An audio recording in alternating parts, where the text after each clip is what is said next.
Hello and welcome into Sacramento. Apparently, some technical difficulties means you guys missed the first inning of play. I apologize. The Gems struck first. They got one run in the top half of the first. Keon McKee reached on a fielder's choice, stole second base, ended up at third on the throwing error down. Alex Thompson was able to bring him in on a sharply hit ball, being unable to be fielded cleanly by Heat second baseman Zargosa. It would be scored as an error, but bringing in the run nonetheless. Unfortunately for the Gems, 4 runs come across in the bottom half. It is a 4-1 lead for the Heat as we return back to Gems batting. It's Ray Soderman up at the plate. And bounced in for a ball 1. Soderman, the catcher for the Gems, went 1 for 4 yesterday against the Merchants in that 15-3 loss. Noah Jarbo, the pitcher for the Gems, got in a little bit of trouble with that first, as I'll try and update you guys on what had occurred during that technical difficulty. I apologize. It's Timothy Mendocino out on the mound for the Heat as he's going to throw a ball 4 to Ray Soderman. Lead off the top of the second. Soderman gets aboard. That's exactly what the Gems want. Just try and now chip away at the 4-1 deficit.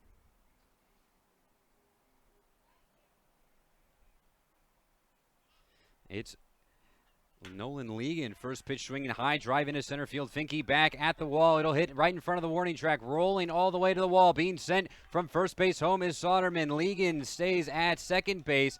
It's an RBI double for Nolan Legan. And the Gems strike back just like that, make it a 2-4 lead for the Heat. Legan smoked that one out into left center field, right over the head of center fielder Finke. Also in the outfield for the Heat, Jackson Murphy in left field. Finke, as I mentioned, in center field. Connor Floyd in right field. Timothy Mendocino doing the pitching. Showing bunt, pulling back for strike 1 called is Isaiah Engman.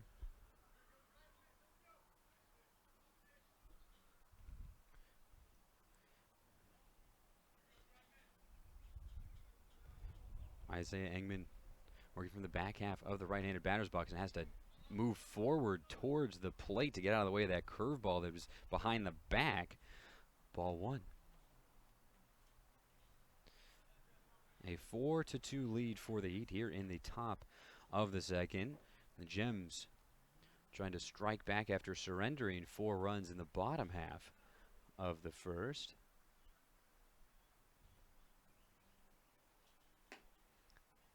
Fastball low and away. Ball 2.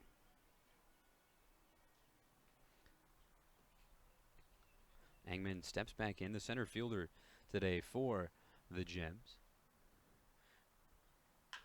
Ground foul down the third base side. Third base coach and assistant head coach A.J. Johnson will collect that one and send it over into the Heat dugout.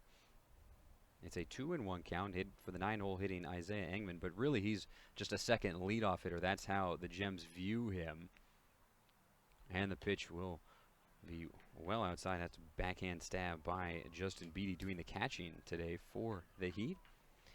On the infield, it's Damian Chavez at third base, Michael Schoenberger at shortstop, Jordan Zargoza at second base, and Marcus Willite at first base. And swung, tipped into the glove, strike 3. Chasing fastball away is Engman. Second strikeout of the game for Mendocino.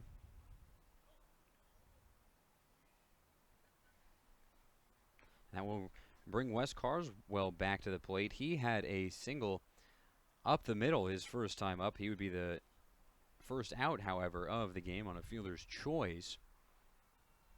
He steps back in. Carswell electing to go without gloves as he digs into the right-handed batter's box. The second baseman from Hartnell College. Fastball low. Nice pick by Beatty, having to jump up out of the squad, make sure he could get his glove proper angle. Legan out at second base, not really a threat to steal as such. More of a power guy, but given the opportunity, he'll definitely take off. Another miss low makes it a 2-0 count for Carswell on Mendonica. The University of Hawaii Hilo righty hurler leaning in towards Beatty. Gets the signs, brings the ball into his glove up in front of his face. Looks back at Legan, turns and fires. And taking strike one call. Slider is Carswell. The Gems in their black tops, white pants, Gems across the front. The Heat in their orange tops, white pants, Heat across the front. And fastball up high, 3-1 the count. An easy take for Wes.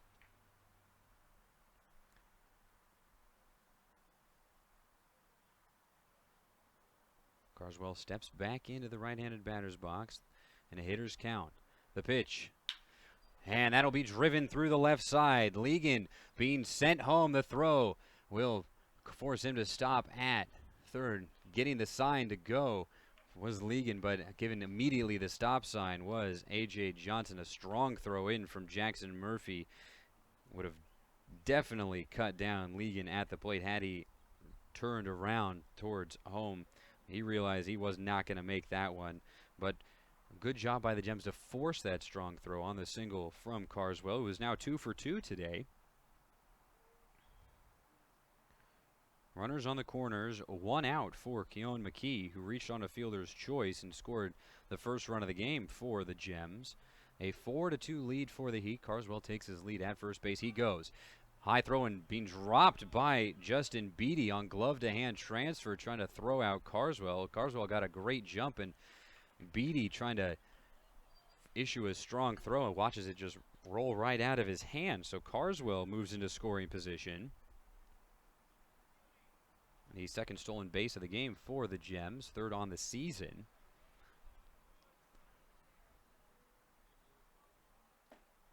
And curveball missing low.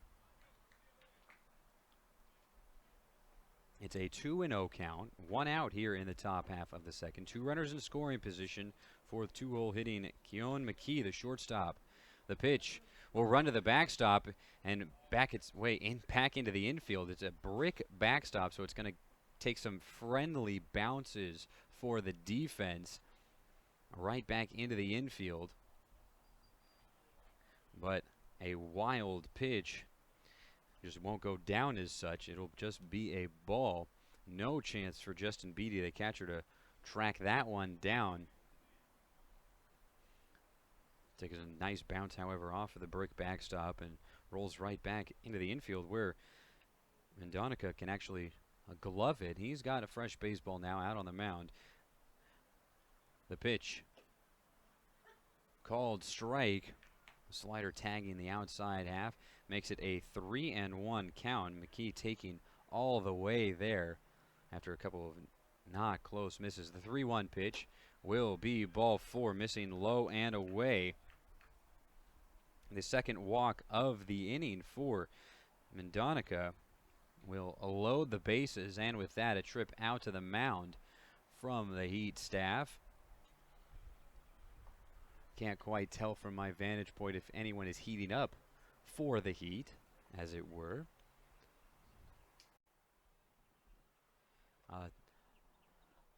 Nice sunny day here in Sacramento, as I mentioned before. Very close, just a stone's throw away from the Sacramento State Hornets athletics facilities. The Hornets football stadium just about a block down the road. The Hornets play in the Big Sky Conference. Foes of Eastern Washington, Montana, Montana State, Portland State. Fierce football rivalry between Montana and Eastern Washington, those two really dominating the Big Sky Conference, but Sacramento State always doing well to keep themselves competitive. After the trip out to the mound, Nelson Santiago up at the plate with the bases loaded. First pitch, strike. Good response pitch from Timothy Mendonica.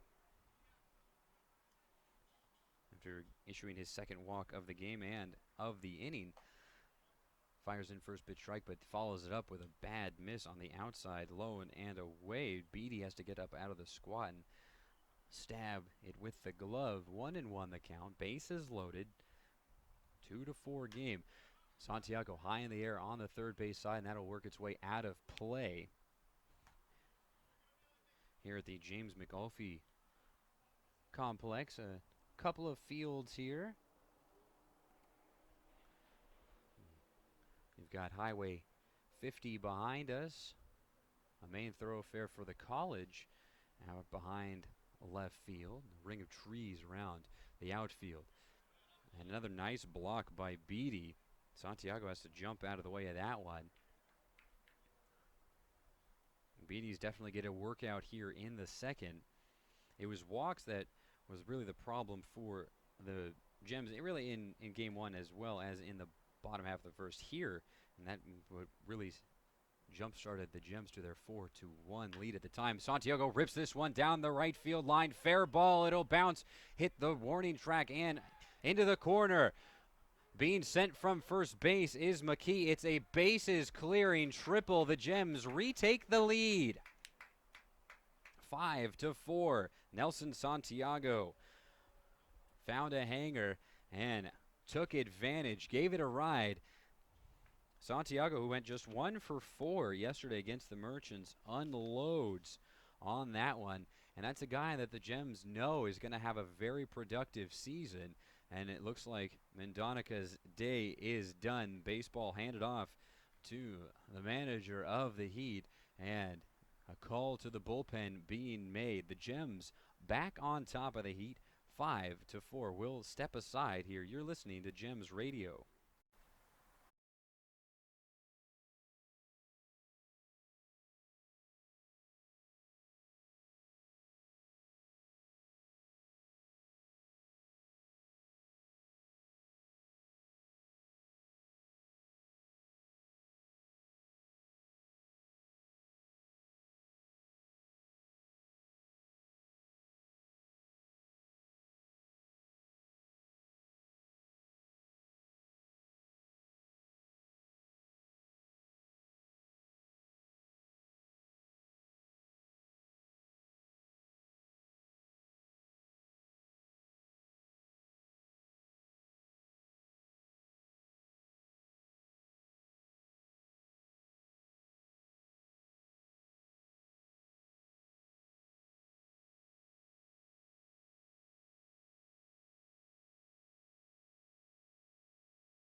Alex Thompson steps up to the plate for the Gems on top 5-4 after the bases clearing double from Nelson Santiago knocked Timothy Mendonca out of the game. Thompson, the designated hitter, reached on an error. He would be stranded at third base after that error drove in a run, essentially. And this one will be shot right past Damian Chavez. Tried to wait back on it. Being sent from second base is Santiago. The throw will go to second base. Diving in headfirst safely for the double is Thompson. He's got another run driven in. He's driven in now 2 runs on the year. Makes it a 6-4 lead for the Gems. Really starting to get those bats going. Something that started in the later innings of the game against the Merchants when that one was well out of hand. But we're able to use those at-bats to get the guys into a rhythm, and it's paying dividends here in conference play thus far. It'll bring up Kyle Barrett, who had a double down the left field line his first at-bat. He's got Alex Thompson in scoring position on what very well could have been a nice play made at third base by Chavez. A very makeable play at the hot corner, just was unable to do so. It is a new pitcher out on the mound, as I mentioned, but Thompson wasting no time to attack him. It's number 33, Justin Cottinger, the lefty from Whittier College, a freshman. Kyle Barrett swung on, driven into left field. This one is crushed, and it is gone. The first home run of the year for the Gems off the bat of Kyle Barrett, a 2-run bomb. 8-4 lead for the Gems. They've piled it on here in the second. Just 1 out in the top of the second, and 7 runs have come across, a big inning of their own. And that'll bring up Colin Sinkovich. He was the last out of the bottom half, the top half of the first time. The Gems up to the plate, breaking ball, strike 1 called. Ray Soderman in the on-deck circle. Just 1 out, nobody on for Sinkovich. He will push this one high into the air into right field. Connor Floyd takes a couple steps to his right and watches it into his glove for out number 2.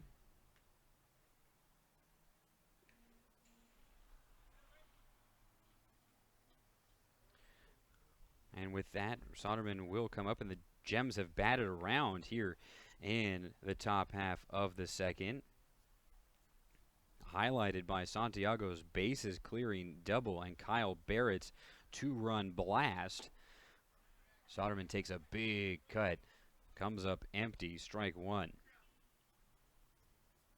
Soderman drew a walk his first time up this inning. This one is taken off the shoelaces into left field. Murphy running in on it and collecting it for out number 3. But the damage is done. A big inning for the Gems. An 8-4 lead for Klamath Falls as we go to the bottom half of the second.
Welcome back to Sacramento. I'm Nick Winstead. The Gems unloading on the Heat. A 7-run top half of the second.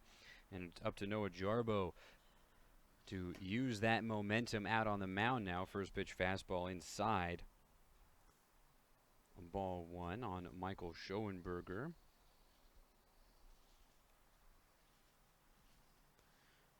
Schoenberger doubled his first time up, and this is a high drive down the left field line, foul, as he turned on that fastball inside. Just a loud strike, however.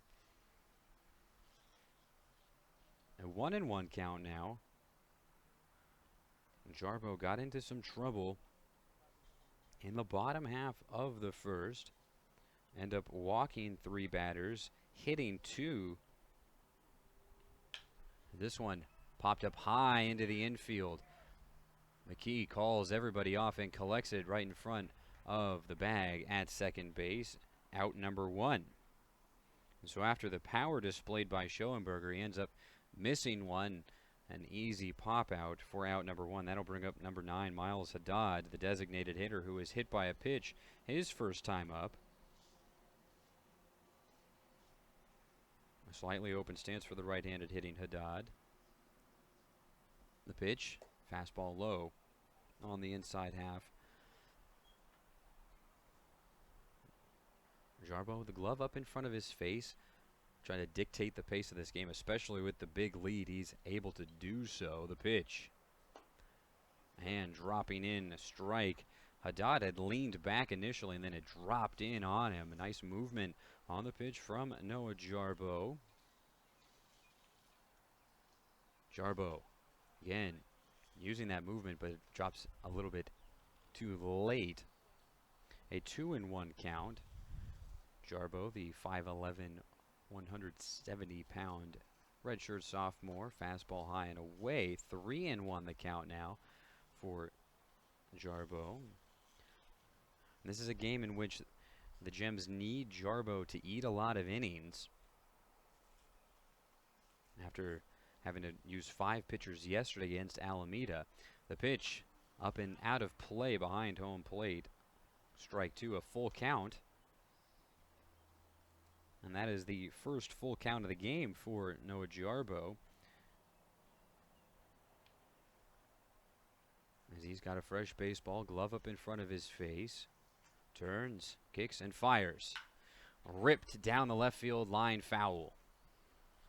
Again, turning on an inside pitch. Back-to-back hitters for the Heat, but both times falling harmlessly foul. As Jarbo will rub up a fresh baseball behind the mound, bring it into his tan-colored glove. Glove up in front of his face. A full count as indicated by the home plate umpire, with Haddad stepping back in, kicking and firing. The payoff pitch jammed in on the hands of Haddad. Rushing in is Ligon from left field into left center field. They were playing him closer to the line, but he's got the speed to recover for it, and it is out number 2.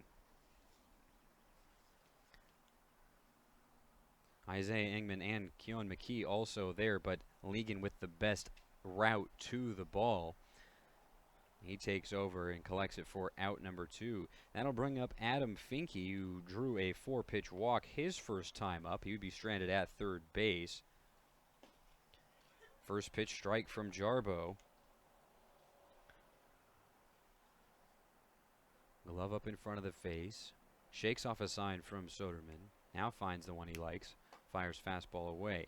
1-1 the count. Finke takes a deep breath, steps back in. Only one batting glove for the center fielder on his left hand, that front hand resting at the bottom of the bat, right on the knob. This one up and into the chain link fence behind home plate. Strike 2. A little bit late on the slider from Jarbo.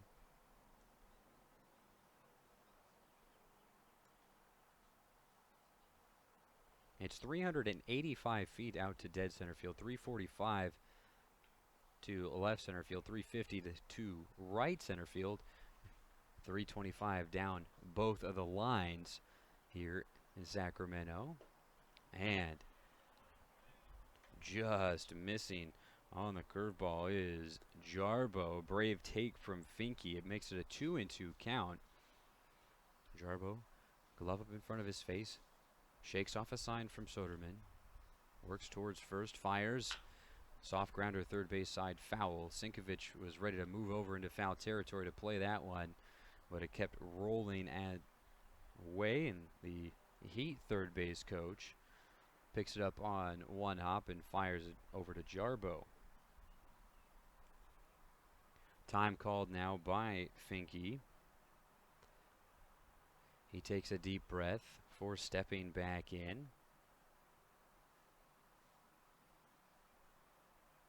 2 outs. The 2-2 pitch. Swing and a miss. Strike 3. Down goes Adam Finke. It's a 1-2-3 inning for Noah Jarbo after the 7-run top half of the second for the Gems. It's an 8-4 lead for Klamath Falls as we head to the third. For the Gems, it'll be Nolan Legan, Isaiah Engman, and Wes Carswell due up.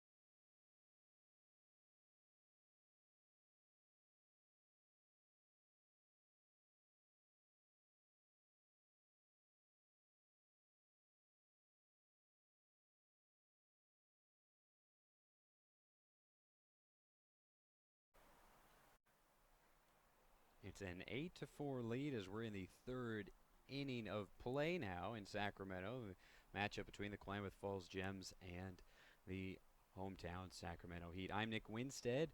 The Gems in their second game of the year, trying to get to 500 after a less than ideal start of the season, a 15-3 loss at the hands of the Alameda Merchants, in a game in which things just got away from them in the second inning out on the mound, and the Gems would like to hand an equally disappointing loss to the Heat here after a big top of the second. They're looking to continue things at the plate as Nolan Legan stepping in for the second time today. Curveball called strike 1 on Legan. Legan had an RBI double out to center field. His first time up, driving in Ray Soderman from first base after he led off the top of the second with a walk. Fastball down the middle but low. And Legan takes it for ball 1, a 1-1 count for the big left fielder. A power bat. Curveball bounced in, ball 2.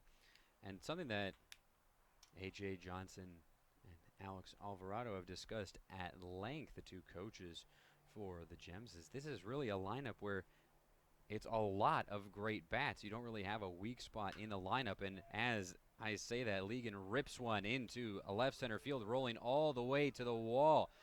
And he's got back-to-back doubles. Nolan Legan making the most of his appearance in the lineup today.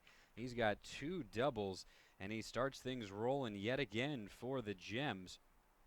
His first double to right center field, now a double to left center field.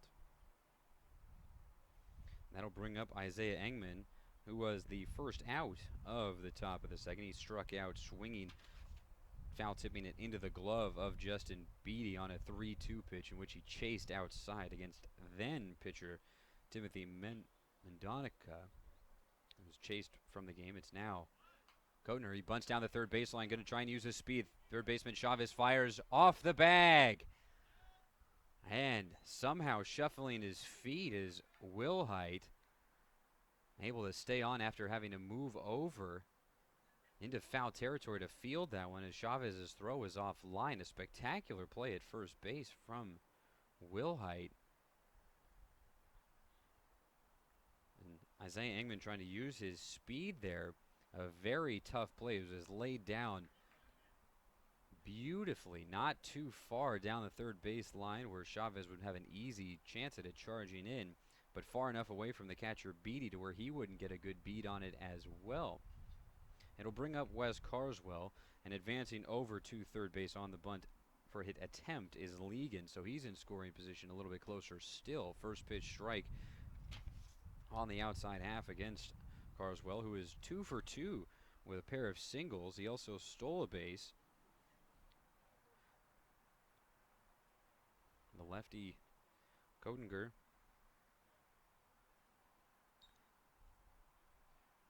fires another big changeup at Carswell. He fights it off, sends it out of play. It's an 0-2 count.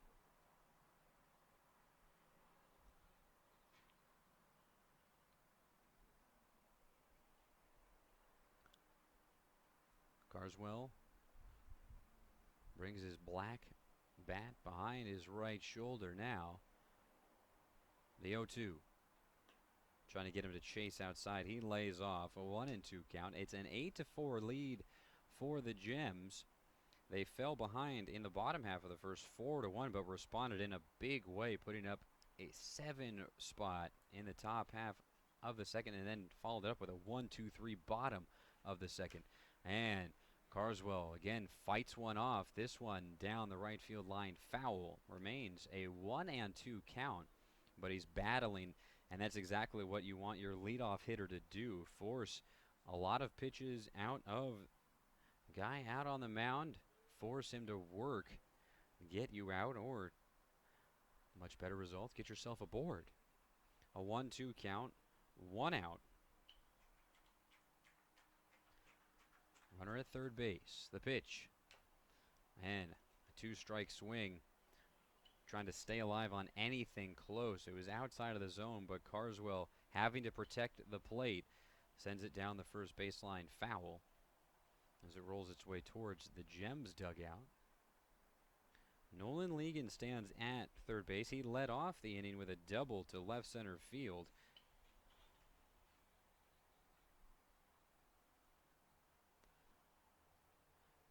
Kotinger sets, kicks and fires.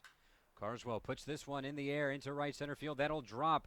Connor Floyd watching it roll all the way to the wall. It'll kick off of the wall. Carswell standing up at second base as Legan strolls in from third. The second double of the inning for the Gems brings in a run. 9-4 lead for Klamath Falls. And this is exactly what the Gems wanted to do, shake off that frustrating loss against the Merchants in a game in which things just got out of hand very quickly in the second inning. And their bats were stymied against the starter, Blaze Hastings, but as soon as James McReynolds came in, they started seeing him much better. They put 3 runs up against him. First pitch bounced in against Keon McKee. Nice block by Beatty.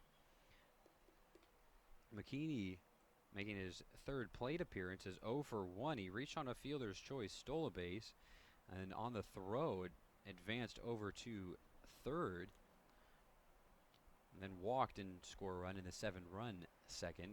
He's up at the plate with Carswell in scoring position. 1 out in the top of the third. Carswell's going to be caught in the rundown, trying to go too soon. Chavez chasing him down. It'll be flipped over to Zaragoza. Zaragoza will tag him out at about halfway through the baseline. Carswell left too early. Ends up getting caught on the base paths. The Gems want to be aggressive out on the base paths, but still an acquired skill for some of these guys to be able to read the opposing pitchers. Not that Carswell doesn't already have that skill, but each pitcher has their own little hitch in their giddy up, and he didn't read it quite correctly. McKee sees called strike on the outside half. A 1-1 count. Now 2 outs after Carswell gets caught in the rundown. Drive into right center field. Floyd will track it down as it hung up in the air for out and number 3. Nolan Legan scores on Wes Carwell's double. It's a 9-4 lead for the Gems as we go to the bottom of the third. It'll be Jordan Zaragoza, Marcus Wilhite, and Jackson Murphy due up for the Heat. And don't forget that the Gems will be playing 2 more days here on the road. They'll take a day off on Thursday, which they'll try and rest up for their big home opener against the Atwater Aviators. Make sure to come out to that one. A lot of these guys have been going around town handing out pocket schedules, making sure that everybody in Klamath Falls knows, hey man, we need all of you guys there to create that great baseball atmosphere that Klamath Falls is so well known for. And part of that baseball atmosphere, of course, comes with the families, and these guys coming from across the country can't necessarily bring all of their families. And one of the great parts of summer baseball is getting to create new families, essentially. The host families are such an important part of any summer collegiate program. These families so willing to take these guys in as their own, house them, feed them, drop them off, make sure that everything's going well in this new unfamiliar part of the country for a lot of these guys. In fact, Adrian Santiago is yesterday's pitcher for the Gems. Saying as soon as he arrived in Klamath Falls, he had never seen anything quite like it because he's used to Chicago, the big towering skyscrapers, and coming to Klamath Falls, it's an entirely new experience. And so host families facilitate that as well as Gems baseball, so we give a huge thanks to them. Up and out of play on the first base side for Jordan Zaragoza, strike one. Zaragoza struck out looking his first time up.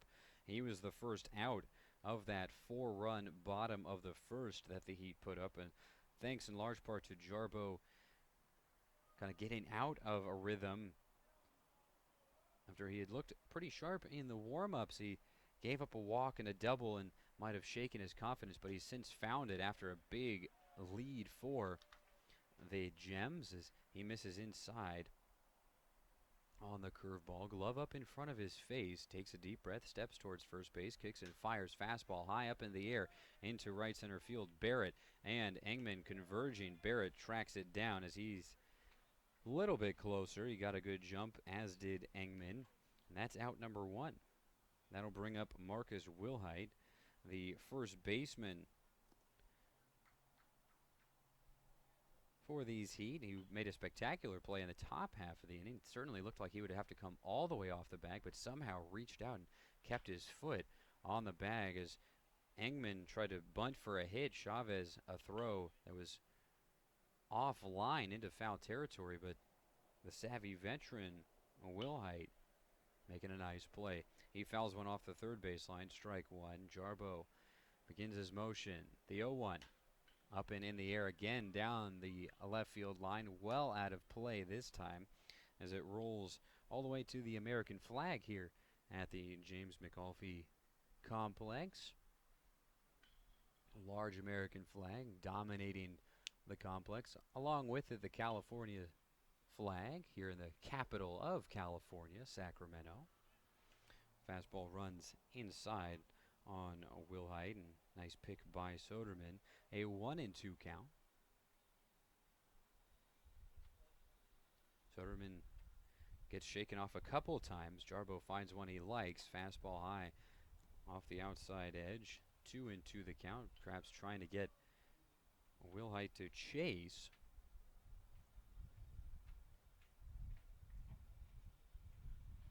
Now the 2-2 pitch. Curveball, strike three looking. Fourth strikeout of the game for Jarbo, and Wilhite returns back to the dugout. 2 outs here in the bottom of the third. It'll bring up Jackson Murphy, who was hit by a pitch his first time up in a 1-2 count. A frustrating turn of events there in that at bat for Jarbo. Fastball called strike one, cutting across the plate. Just tagging the black on that outside half against the right-handed hitting Murphy, the left fielder for the Heat. Curveball high and inside. Evens the count at 1. Jarbo takes a trip around the mound, shaking up his jersey, trying to cool off a little bit. It is a hot day here in Sacramento, only getting hotter by the minute. Jarbo, the pitch. Strike two. Caught him watching the fastball. Murphy sitting on something else, watches the fastball again go right out to that outside part of the plate. Jarbo's really feeling that this inning. The 1-2. Curveball just missing. 2-2 the count. As Jarbo steps back onto the rubber. Glove up in front of his face. Deep breath. The 2-2. Sent back into the chain link fence, fighting it off to see another pitch is Jackson Murphy. He'll tighten up his batting gloves, take a couple of swings over on the third base side, take a deep breath, and step back in. Jarbo begins his motion. The pitch runs well outside on the slider. 3-2 the count. A pitch selection probably designed to try and get Murphy to chase, but that one was so far off. An easy take for the left fielder. And Murphy's done a good job of battling here. He's worked it to a full count. The payoff pitch on its way. Ground to the third base side. Sinkovich cuts it off in the hole. Flow throw picked cleanly by Nelson Santiago. And that's 6 straight retired for Jarbo and the Gems as we go to the 4th inning. It's a 9-4 lead for the Gems here in Sacramento.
It'll be the lefty Nelson Santiago leading things off for the Gems. He picked that one nicely to end the 3rd inning, and now he gets another crack at the plate. His last time up, he doubled down the right field line, a bases clearing triple, driving in 3 runs to really start off the bulk of the scoring for the Gems in that 7-run 7th. The pitch will run outside in the lefty-lefty matchup. A 2-2 count now. Excuse me, a 2-0 count. Pardon me. Alex Thompson on deck. Kyle Barrett in the hole. Kotinger drops and fires the pitch. Fastball low. 3-0 the count. As Santiago will tighten up his black batting gloves. Before the game started, I was walking past and he says to me, "Turn the AC on, man." The guy from New York playing in Nebraska still can't get enough of this heat, as this one will drive off the glove of Jordan Zaragoza. Had a chance at a diving play, lips off of the glove, but into right center field.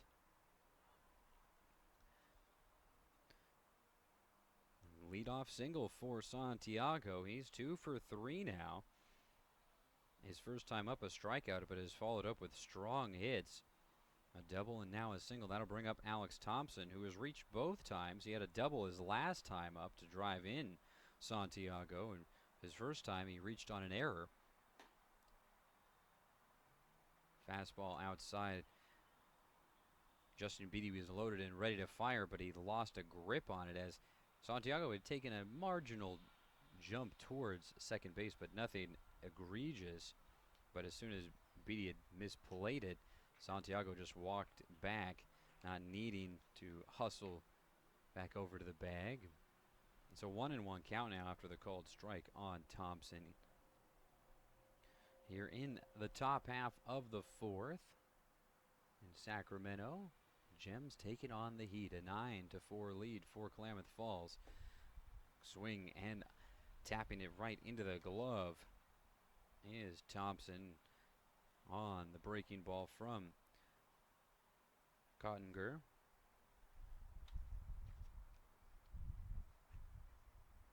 Justin Cottinger, the lefty from Whittier College, took over for Timothy Mendonca. Now time is called by Thompson. He takes about a half swing outside the box before stepping back in. Cottinger works from the first base side of the rubber, closes off his body to the batter. Is a late swing from Thompson keeps him alive. The protect swing, we saw Carswell do a great job of that in the third. He was battling against Cottinger with one out and runner aboard.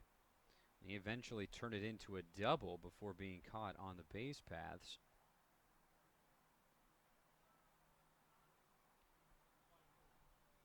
It's a 1-2 count for Thompson. Nelson Santiago at first. Nobody out. The pitch. Waiting on it. Sends it over into the hole. Schoenberger to second base. Second base to first. Not in time. Diving head first safely is Thompson, leaving it all out on the base paths. He's safe and keep it from being a double play, a fielder's choice. 6-4 retires Nelson Santiago.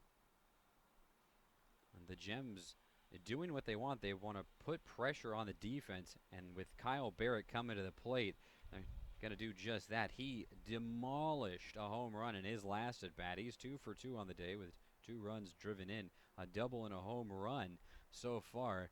A lot of game left to play. The pitch called strike one. A little slider from the lefty Cottinger against the right-handed hitting Kyle Barrett. Playing right field today. He was the left fielder yesterday in Alameda. They've switched him over. See what he can do on the other side of the outfield. And a B move throw over to first base has Thompson back in standing up.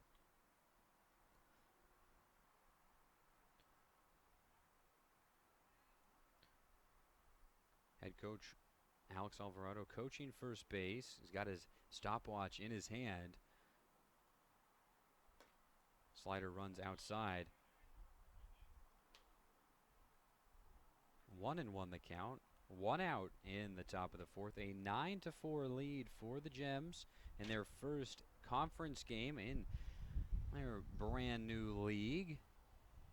Moving from the West Coast League here to the Golden State Collegiate Baseball League. And a single driven through the left side by Kyle Barrett as he continues to stay hot. He's 3 for 3 now.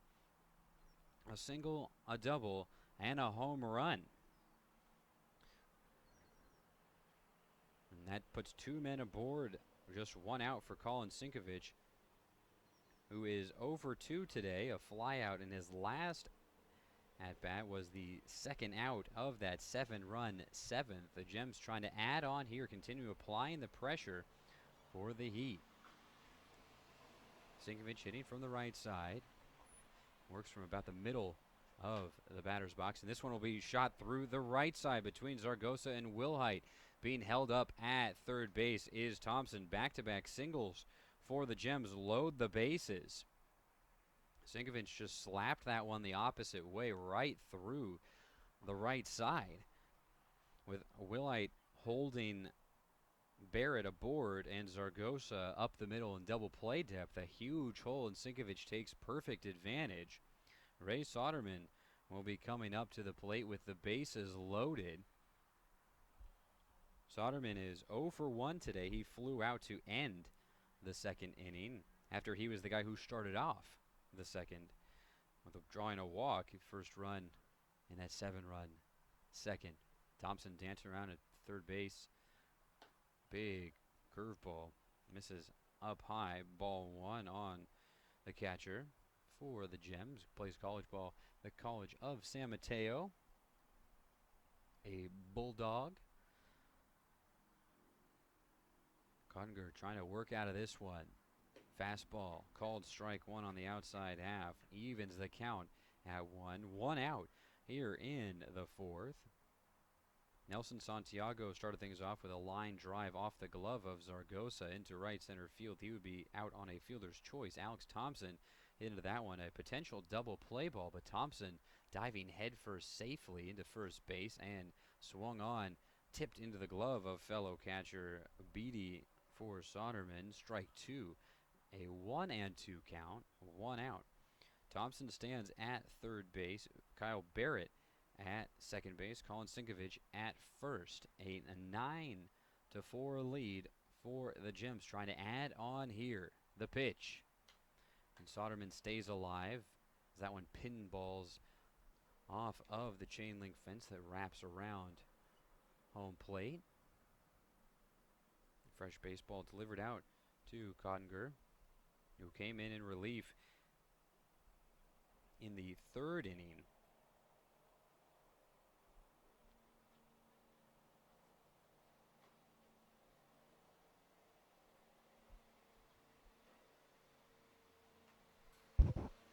That one is again sent back into the fence as Ray Soderman continues to battle. That's something that third base coach and assistant head coach A.J. Johnson loves to see. Force a lot of pitchers to throw a lot of pitches. You're going to have good things happen to you consistently if you're that sort of guy who can just continue to grind out at bats. The corners are in defensively for the Heat. A fastball down low, 2-2 the count, and double play depth up the middle. They'll try and get out of this one with no damage done, but the Gems looking to put another crooked number up on the board. Bases loaded, 1 out. Soderman at the plate. Works from the back end of the right-handed batter's box. White batting gloves. The pitch well outside. 3-2 the count. A curveball that never curved. Runs the count full.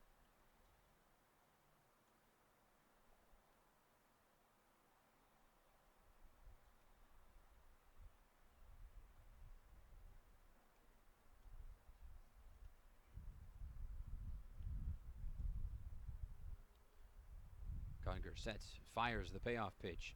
Ball 4 low, walking in the run is Cottinger, and Soderman picks up an RBI. Coming in from third base is Alex Thompson. Makes it a 10-4 lead. Nolan Ligon coming to the plate. He's got 2 doubles today and a run driven in to go along with 2 runs scored. And that's not enough for A.J. Johnson. He says, all right, come on, get one to the outfield. Just keep pouring it on.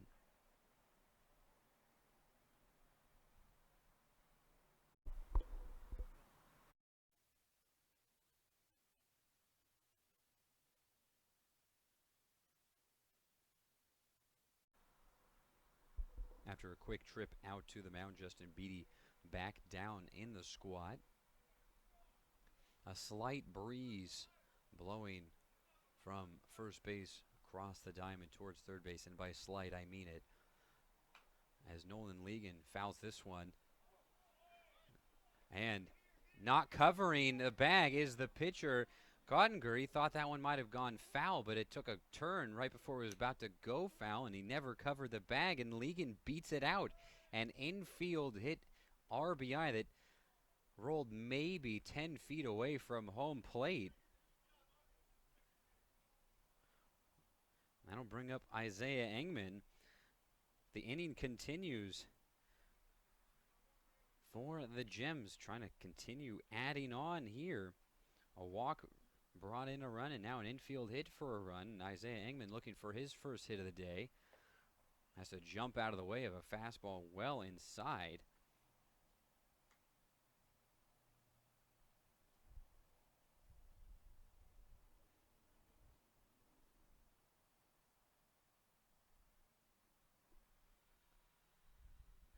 Colin Sinkovich at third base. Ray Soderman at second base. Nolan Ligon at first. One out. And a big chopper over the head of the third baseman, Chavez. It'll get past the dive of Schoenberger. Being sent from second base is Soderman. The throw up the line. And two-run score on the single from Isaiah Engman. As the Gems continue to pile on here, it'll go up to the top of the order with Wes Carswell coming to the plate.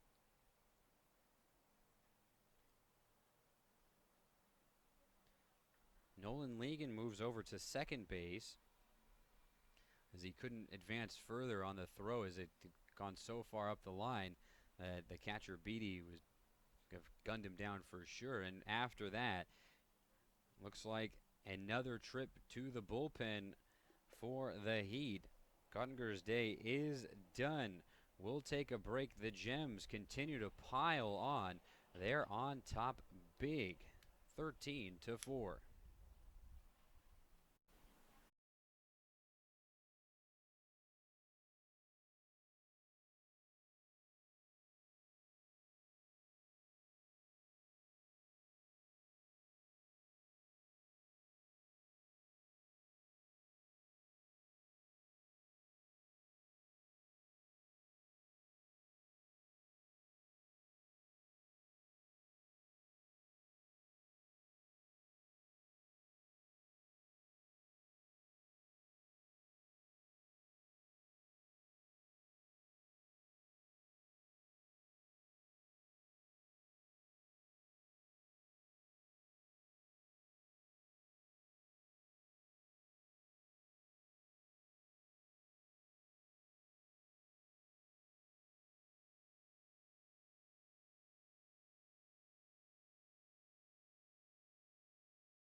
And a new pitcher is out on the mound for the Sacramento Heat.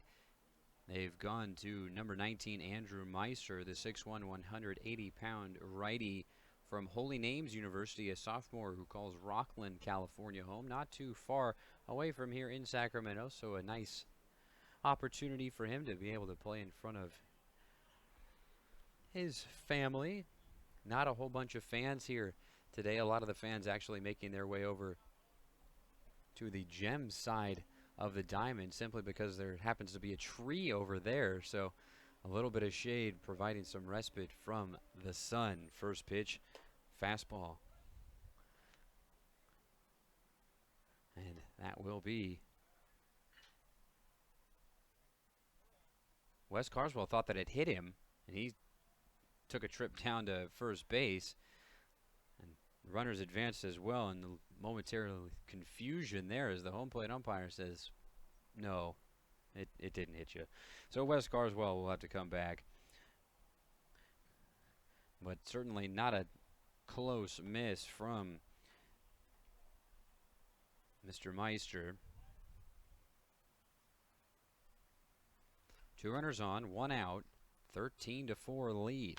Carswell right back up the middle and on the backhand, Schoenberger to second base, to first base, not in time. It'll get away from Wilhite, and Ligon will stay put at third base as that takes another friendly hop off of the fence right back to Wilhite.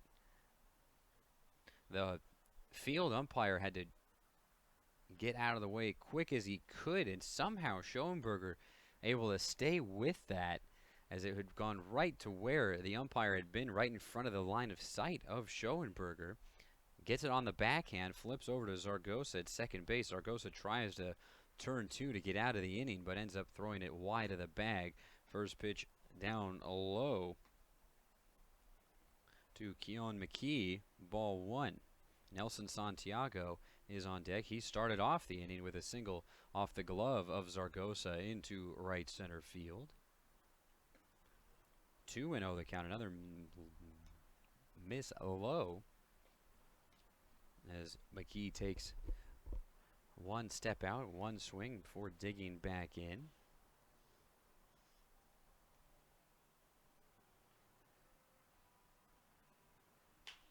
Up into the air, shallow right field, chasing after and watching it hit just off the grass in right field is Marcus Wilhite. So just muscling out an RPI single is McKee as Legan was on the move on contact. He scores from third base.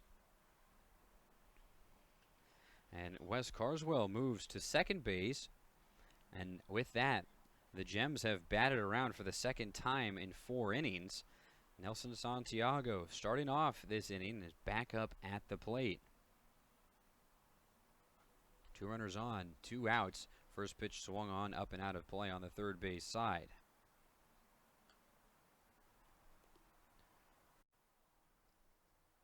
Rubbing up the baseball is Meister, trying to get out of this one with as little damage done from his perspective as possible. The Gems have already opened it up. Fastball high and away, having to come out of the squat to retrieve that one is Beatty. 1-1 the count.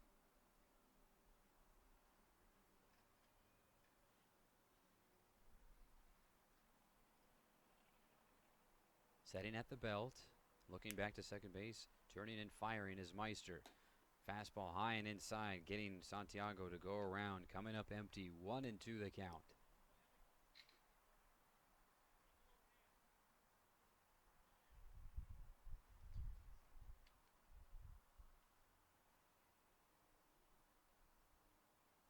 A 14-4 lead for Klamath Falls. The pitch will hit Nelson Santiago. Fastball low and inside on the lefty. Tags him and he's aboard for the second time in the inning. Third time today. He remains 2 for 2.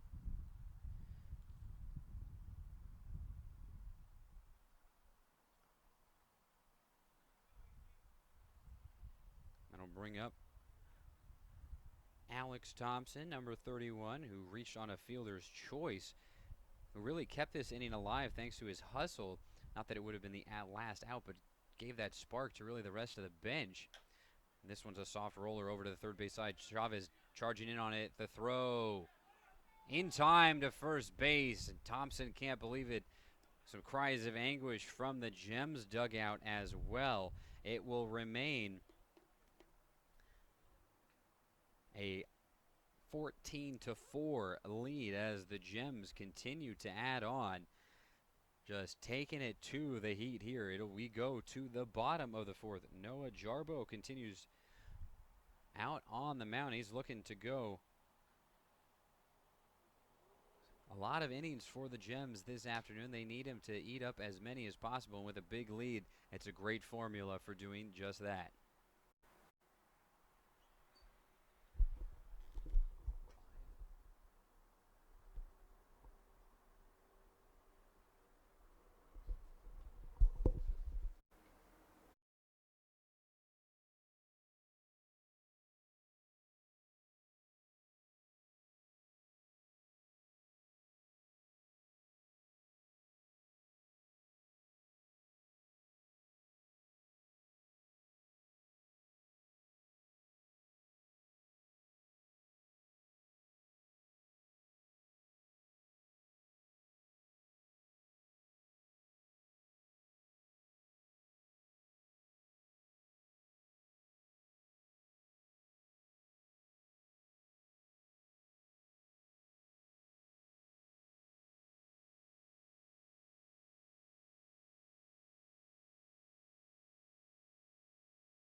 First pitch from Jarbo. High and outside on Connor Floyd. Ball one. Floyd 0 for 1 with a strikeout so far. This one high drive into right field. Barrett rushing back, and this one will take a hit right off the top of the fence. A strong throw in from Barrett to the infield. Keeps it to a double, and that breaks up the streak of 6 straight retired for Noah Jarbo. The first extra base hit since the first for the Heat.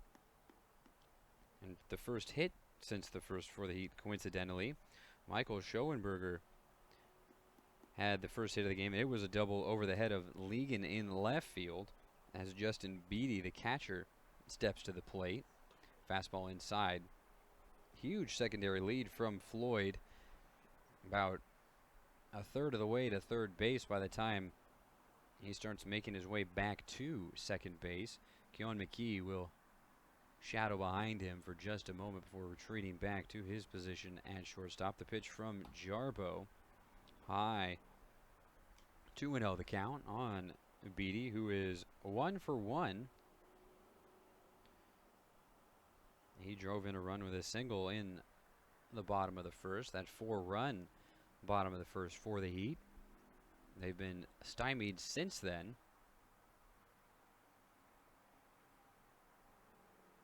It's a 15-4 lead for the Gems here in Sacramento. Up in the air into right center field. Isaiah Engman collects it and gets a strong throw into the infield. A little bit low for McKee, but he's able to knock it down and keep it in front of him to keep Floyd at second base, who's been very aggressive out on the base paths just in that 4-pitch sequence with Justin Beatty. Huge secondary leads.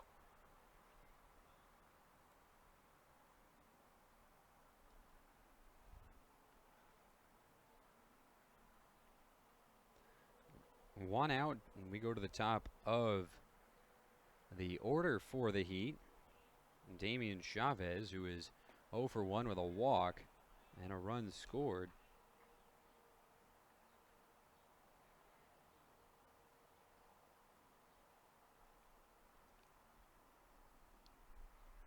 He sees first pitch strike from Jarbo. A nice breaking ball. And they'll go right back to it. 0-2 the count now, as Jarbo had a little bit of trouble getting things started in this first appearance on the year. Some nervous tension perhaps adding into that. Has looked very sharp thus far. He's up 0-2 on the leadoff hitter, Chavez. Working from the first base side of the rubber glove, resting on his front hip. Brings the ball into his glove at his chest, checks back on Floyd, turns, kicks, and fires.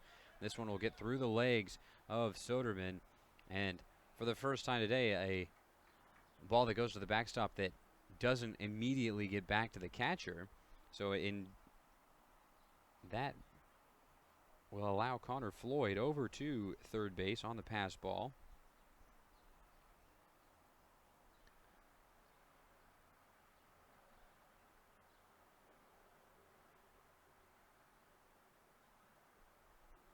Noah Jarbo kicks and fires into the left center field gap, rushing after it on the dive. It gets past Isaiah Engman, rolling to the wall. Engman recovers, gets to it. Floyd scores from third base. McKee can't find it initially on the cutoff as it popped out of his glove. He gets it quickly, but it's an RBI. We'll see how they officially score that as a double and an error or a triple. But regardless, Chavez is at third base. I think they'll just score it as a triple, as Chavez had already turned towards third base by the time the throw got to McKee. So the Heat back on the board after being dormant for the last 2 innings. A 5-15 lead now for the Gems. First pitch strike on Michael Schoenberger, the shortstop, who made that great play in the top half. The fielder's choice on Alex Thompson, somehow managing to see that one. This one goes all the way to the backstop, but not enough to have Damian Chavez think about coming home. It was a high pitch off the glove of Ray Soderman.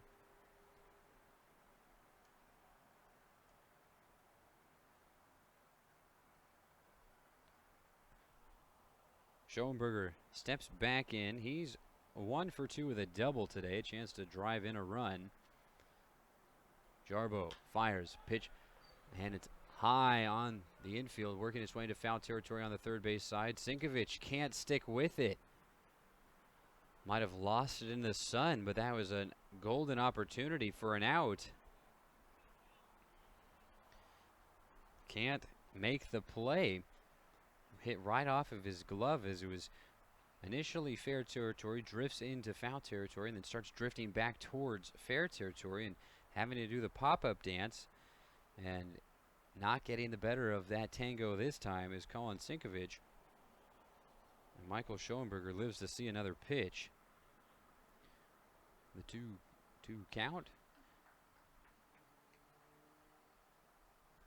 After a ball from Jarbo, 2-2 count, I should clarify. Jarbo working from the stretch. 1 out. 1 run already across. Chavez at third base. And miss low and inside. 3-2 the count. A full count for Schoenberger. As the Heat are trying to have a big inning of their own.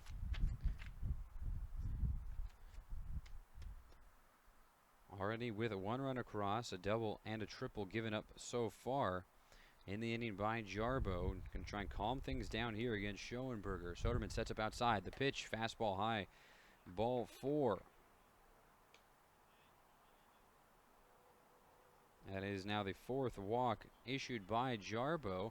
3 of them came in the first and was able to calm down. That at-bat got away from him. Miles Haddad, the designated hitter, 0 for 1 today, but was hit by a pitch and scored a run his first time at the plate. A slightly open stance, has got runners on the corners, 1 out. Up and in the air, foul, strike 1. Double play depth up the middle for the Gems. They can get out of this with only 1 run across for the Heat. It's a 15-5 lead for Klamath Falls. The second game of the road trip, first of GSCBL play, the Golden State Collegiate Baseball League.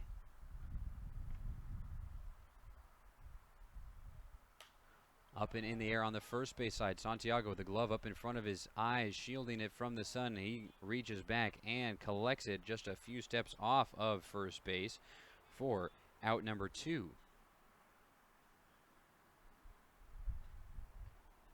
And he watches Chavez back to the base at third as Chavez had kind of been dancing around, not really intending to break towards home or anything, but nonetheless, Santiago will walk him back to the bag.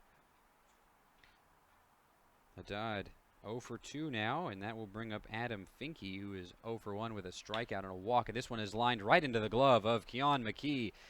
Out number 3, 1 run comes across for the Heat. They trail the Gems 15-5 as we go to the 5th inning of play here in Sacramento.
in the top of the 5th here in Sacramento. I'm Nick Winstead. The Gems on top of the Heat, 15-5.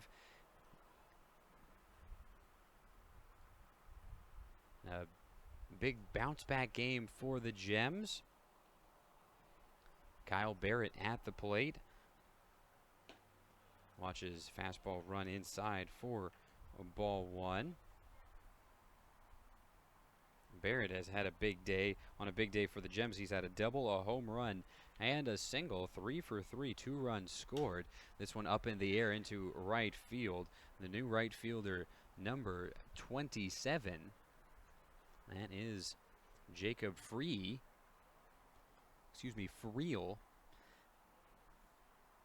Able to collect that one. And for the first time today, Kyle Barrett not getting a hit. Leading off the top of the 5th, they fly out to right field. That'll bring up Colin Sinkovich, who is 1 for 2 with a single and a run scored. Fastball runs outside. 1-0 the count.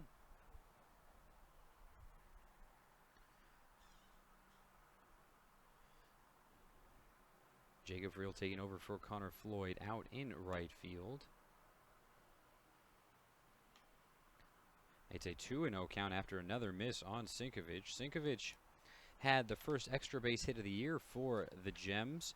A triple down the right field line last night in Alameda. This one is rocketed right towards third base coach A.J. Johnson. He jumps out of the way and he points towards the field, says, "Send it that way." He got out of the way in time, but a little bit close for comfort, but he's got a smile on his face. It's a hitter's count still for Sinkovich. The pitch upstairs. 3-1. Gonna get something to hit here from Meister, the third pitcher on the day for the Heat. Kicking and firing the 3-1. Fastball high and inside. Ball 4.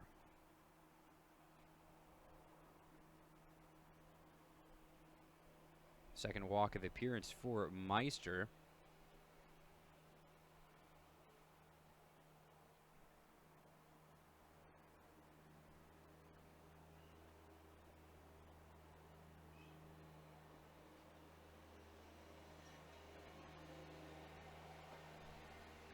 Big swing and a miss there from Ray Soderman. Strike 1. Soderman has been doing an excellent job behind the plate as well as at the plate. He broke up the no-hitter yesterday, and a throw over to first base has Sinkovich diving in head first safely. And a plume of smoke, dust rather, comes up from first base.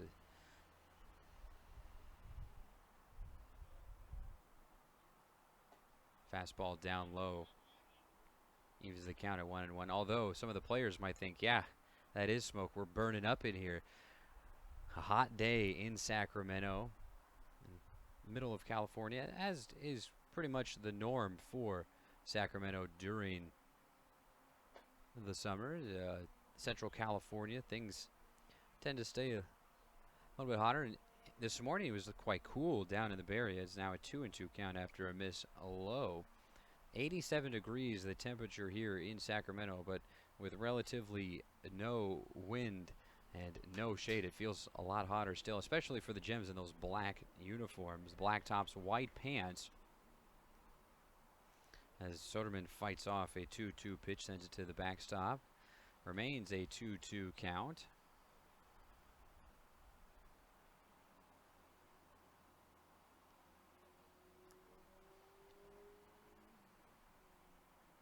Sinkovich at first. The 2-2 pitch to Soderman. Up in the air on the right side. Running after it is Wilhite, but he'll watch it fall foul. Remains a 2-2 count. The home plate umpire asks for some fresh baseballs from the Heat dugout. Located on the third base side. The Gems on the first base side.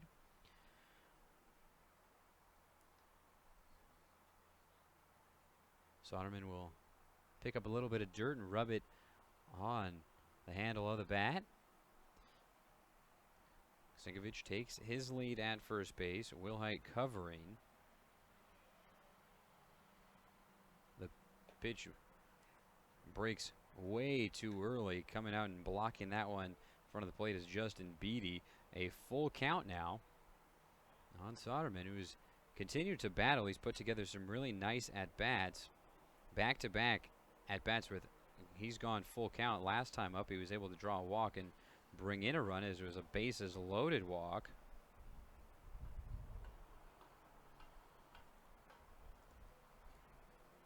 The Gems continue to make life rough for the Heat pitchers. The payoff pitch. Soderman up into the air into center field. Finke takes 2 steps in and watches it into his glove for out number 2. And with that, Soderman is now 0 for 2 on the day as he's got a pair of walks, pair of runs, and an RBI as he walked in the run. So a productive day despite having no hits for Ray. And that'll bring up Nolan Ligon, a guy who has been very productive at the plate. 3 for 3, 2 doubles, 2 runs driven in, and 3 runs scored.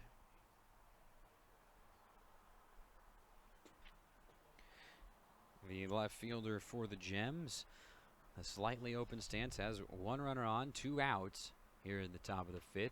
He takes a big cut, misses on that one.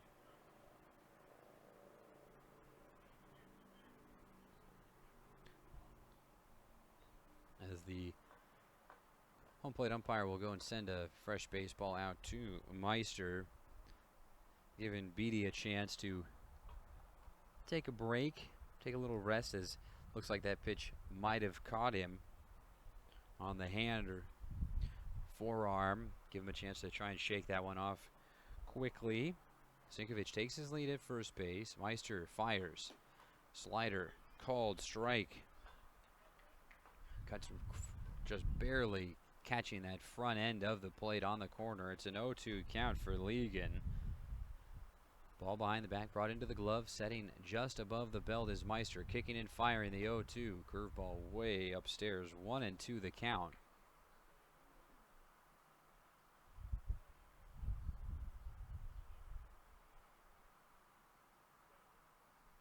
Beatty sets up on the outside half. The pitch up and out of play on the first base side.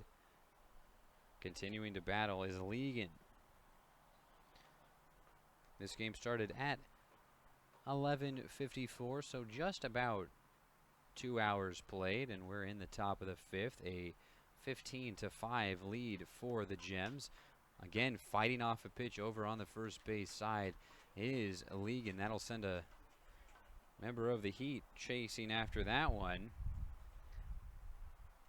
Got to go collect all those baseballs. If it's too rough a shape to be used on the plane surface, it's a BP ball. The 1-2. Swung over the top, strike 3. Down goes Nolan Ligon, the first strikeout of the appearance for Meister. And the Gems leave a man aboard. Colin Sinkovich draws the walk, but can't get any farther than first base. It remains a 15-5 lead for the Gems, and with that, that is the first time today that the Gems have not scored in an inning. Noah Jarbo headed back out onto the mound for Klamath Falls with a big lead, and he'll be asked to continue looking sharp out on the mound as he's going to try and pick up the win.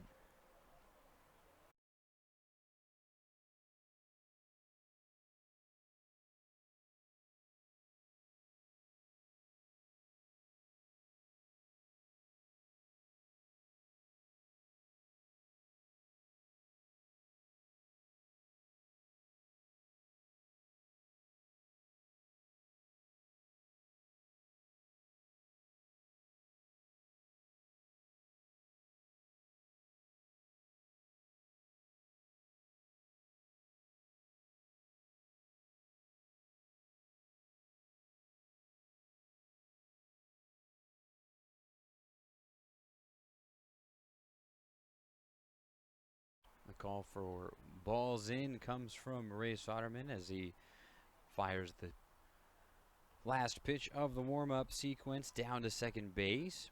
And strolling in from the left-hand side of the field is number 14, Jordan Zaragoza, the second baseman. 0 for 2 today. A strikeout looking at a flyout to right field. Jarbo, first pitch fastball up into the air into right center field. Engman camps out underneath it and collects it for out number 1. Got a good jump on that one as he was shadowed more towards left center field, but with his speed, he's got incredible range. Ends up being a routine fly out. That'll bring up Marcus Willite, who is 0 for 1.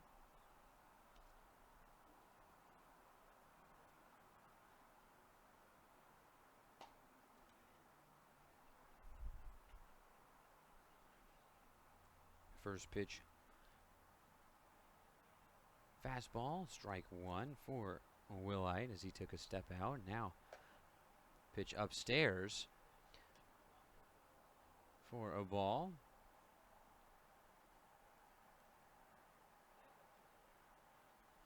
Jarbo, glove up in front of his face. The windup and the pitch. Strike called. Willite trying to get his first hit of the day. He walked in a run. This one up in the air and out of play on the third base side. It's a 2-2 count. He also struck out looking in a 2-2 count. His last time up, the fourth strikeout of the game for Jarbo. He's gotten 2 looking, 2 swinging. This one up into the air on the left field side, into the left field corner, and tracking it down for the out is Nolan Ligon.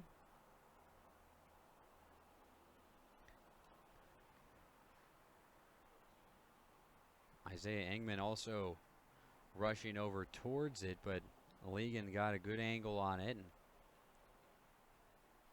Engman really there for backup just in case Ligon had that play off of the wall oddly, and Engman there to make sure it doesn't turn into too much of a problem, but it's just a fly ball, and this one will be lined into left field. Ligon plays it into his body off of one hop, sharply hit by Jackson Murphy, and that will be the first hit of the inning for the Heat. After a pair of flyouts, Jackson Murphy lines one through the left side. That'll bring up Connor Floyd's replacement, Jacob Friel. Floyd finishes the day 1 for 2, a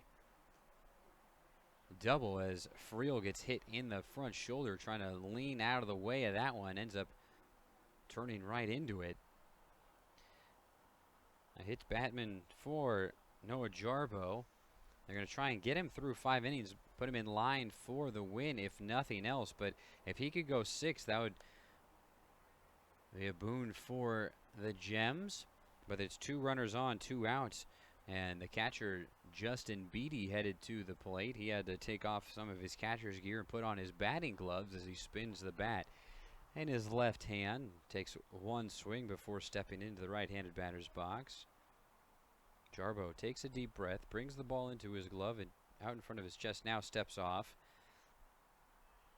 And he steps right back on.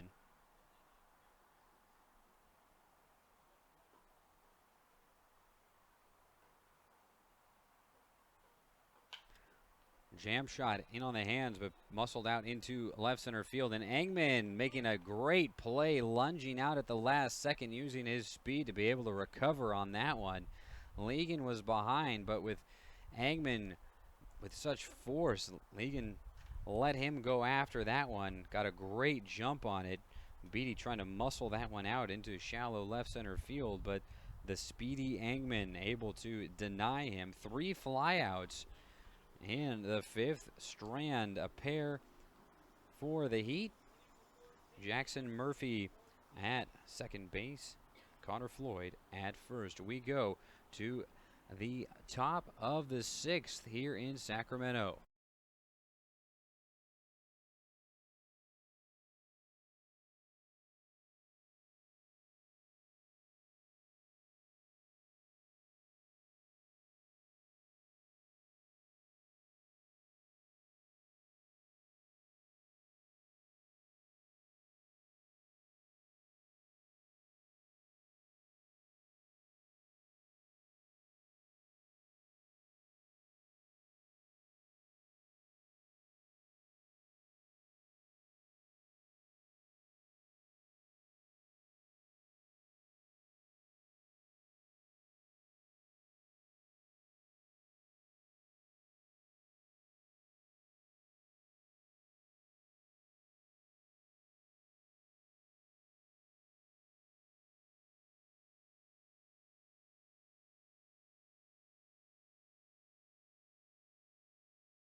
Welcome back to Sacramento. I'm Nick Winstead. The Gems on top of the Heat, 15-5, as we enter the 6th inning of play. Isaiah Engman leading things off for Klamath Falls. Meister brings the ball into his glove from behind his back, sets at the belt, raises the leg, fires fastball low and away, backhand stab by Beatty.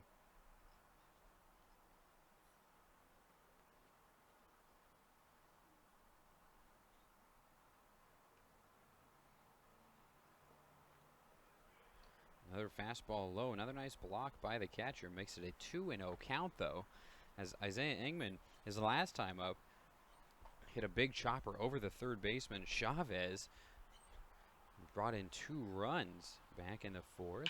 This one grounded to the left side, and Chavez tries to pick it up on the hop and ends up going right past him. So Engman been very fortunate over at third base side, and Chavez not too lucky at all. A couple of tough hops, and Engman the beneficiary. He's aboard at first base. Wes Carswell, the leadoff hitter, comes up to the plate.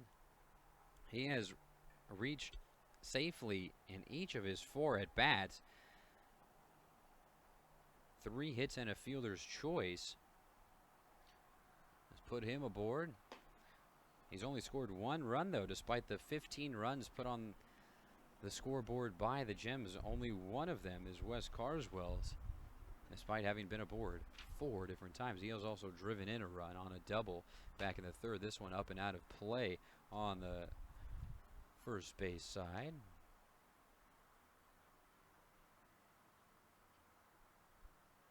It's a 1-1 count for the second baseman, Carswell.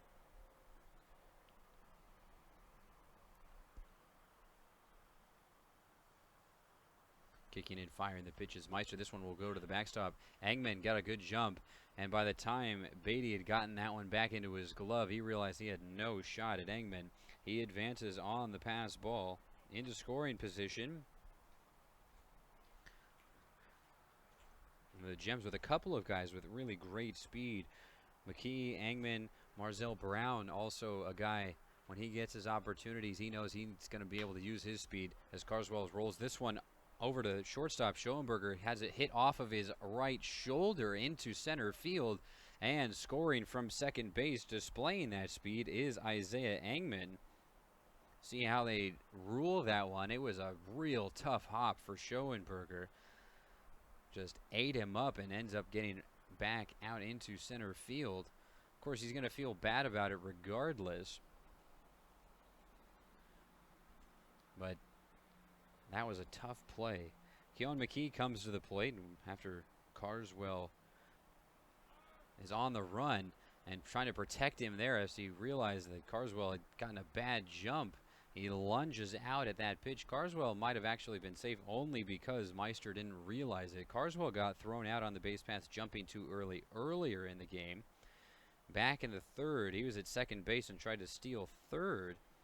Got a too good of a jump because the ball had never even gotten into the glove of then pitcher Koenig, and called strike 2 on Keon McKee. Fastball on the inside half makes it an 0-2 count. Carswell takes his lead over at first base. Marcus Willite covering. Setting up on the outside is Beatty. Curveball well outside. Makes it a 1-2 count. Keon McKee now in protect mode, but that one not even close. So he just watches that one falling its way into the left-handed batter's box. Carswell 3 steps off the bag at first base. The pitch from Meister will be rolled over to the first base side, get through the right side of the infield. Willite covering the bag, can't get there in time, and with double play depth up the middle, Keon McKee slaps it to the opposite side, and he's got himself back-to-back singles.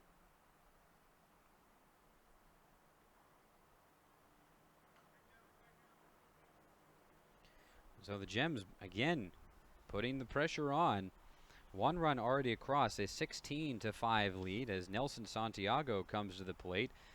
He's already had a big swing of the bat this game, a double down the right field line, a 3 RBI double. Wiped the base paths clean back in the second as part of that 7-run second inning. The Gems tacked on 6 more in the fourth.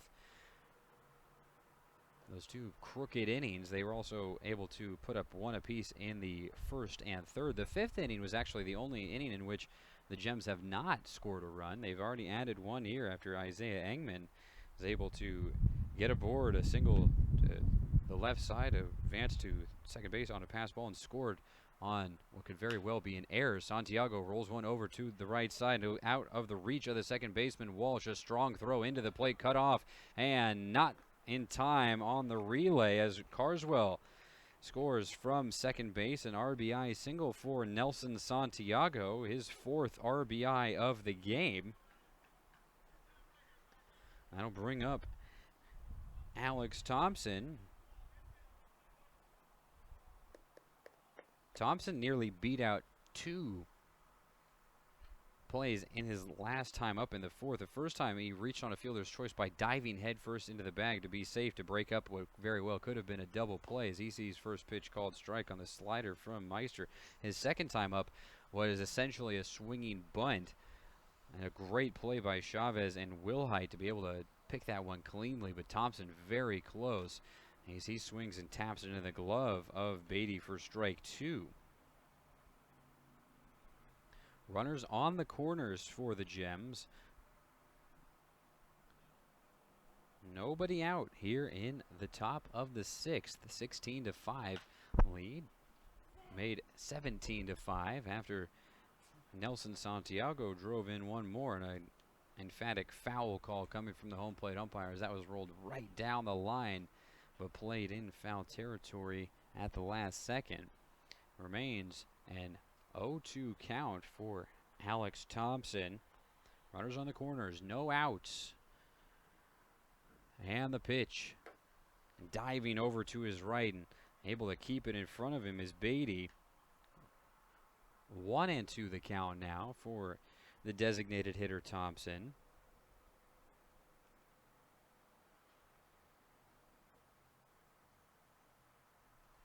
And the pitch will be fought off down the third base side. Coach Johnson plays it on 2 hops and sends over a throw to Meister. Keon McKee at third base. Nelson Santiago at first. Isaiah Engman and Wes Carswell have already scored in the inning. 17-5 advantage for the Gems here in Sacramento. The first game of their Golden State League Conference play. The pitch bounced in off to the backstop and takes a weird hop. Actually ends up going up the first baseline. McKee stays put at third base. Santiago advances over into scoring position on the pass ball. One of the few times it doesn't take a hop right back towards the plate, and must have been a lot of English on that one, as they like to say. A lot of spin on the ball and ended up going up the first base side towards the Gems dugout. It's a 2-2 count now for Thompson. The pitch, fastball up high. 3-2 the count, a full count after being down 0-2. Thompson has worked the count full. It's the first full count he's seen today. He's got 2 runners in scoring position. A 12-run lead for the Gems. He puts this one in the air into center field. Finke takes 1 step back, 2 steps in. McKee will tag and score from third base. A sacrifice fly for Alex Thompson. Nelson Santiago stays put at second base after a strong throw in from Finke to Damian Chavez at third base. And with that, it'll be the end of the day for Meister. Gets the hand on the back and asking for the baseball from the head coach of the Heat. With that, his day out on the mound is done. Trevor Payne handing off the baseball to, looks like, number 32, Karsten Lee, the 6'4", 205-pound freshman from Delta College. When we come back, he'll be all warmed up. The Gems looking to add a few more on still. It's 18-5, Gems.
A 17-5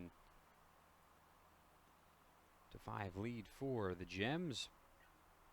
Made 18-5 on the sacrifice fly from Alex Thompson, and that was enough to pull Meister from the game. It will be number 37, not number 32. It'll be Kyle Barron, the 6'3", 180-pound freshman from the great state of California. He calls Roseville home. Goes to college in Louisiana, however. He's got a wild windup whipping around his arm as he misses in the dirt low against Kyle Barrett. Barrett was retired for the first time this afternoon. His last at bat, a fly out into right field. He's hit a 2-run home run, a double, and a single. Fastball inside, called strike one. Barron works from the first base side of the rubber, leaning in towards Beatty. Brings the ball right into the middle of his chest, whips around, fires the pitch. As fought off by Barrett. 1-2 count now. Turns his body to shield the ball from the pitcher, try and hide it as long as possible. Throws back his arm towards second base, then whips it back towards the plate. Very violent motion. The 1-2 pitch. Sent back into the fence again. Barrett staying alive as some was taken off of that one. A changeup. Kyle Barrett in the home plate umpire exchanging smiles, a laugh thrown in there as well. High black socks for Barrett, go along with his black top, white pants. The pitch, soft chopper to the shortstop, charging in it on his Schoenberger. Schoenberger has to eat it for a second, double clutch as he lost the handle on it, but is able to recover, and the throw goes to Willite in time. As that will be out number 2. Alex Thompson advances, Nelson Santiago advances out to third base. Colin Sinkovich coming to the plate. He was walked his last time up, but was stranded aboard by the Gems. Rolled over to Schoenberger at shortstop, charging in on a throw on a line off the bag, but again, Wilhite able to extend that right foot back out just in time to beat out Sinkovich. We've seen him do that a couple of times. Really nifty footwork by Marcus Wilhite. I'd say footwork because it's nothing short of extraordinary. With just his right foot, he just doing a great job over there at first base is Mr. Marcus Wilhite. The Gems tack on 3 more runs 18-5 lead for the Gems as we go to the bottom of the 6th here in Sacramento. The Gems and the Heat in the first GSL game for the Gems.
And welcome back to Sacramento. This is Gems Radio. I'm Nick Winstead.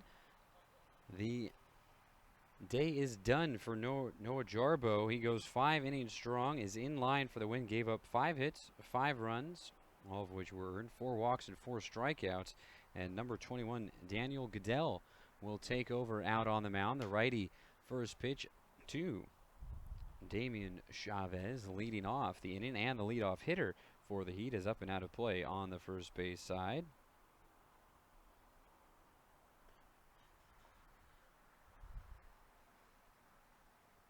Goodell kicks and fires. Fastball right over the top, but missing a little bit low. Evens the count at 1.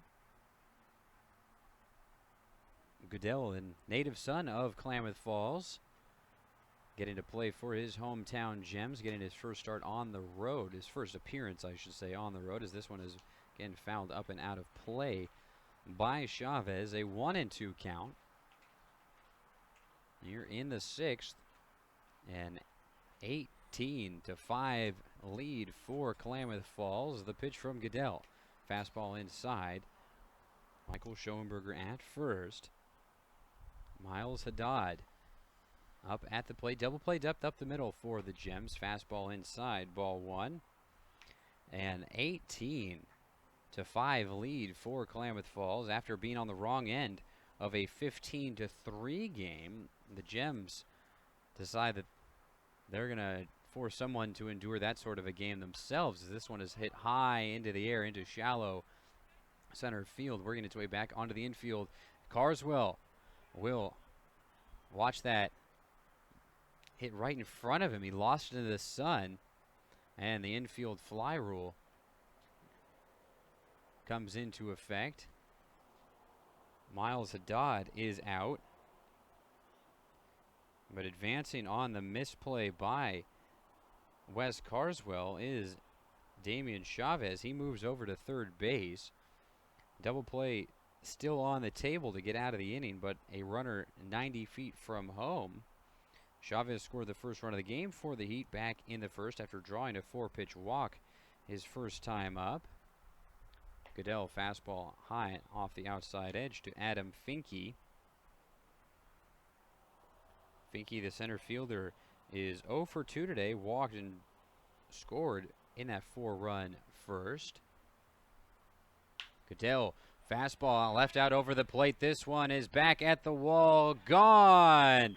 A 3-run bomb for Adam Finke.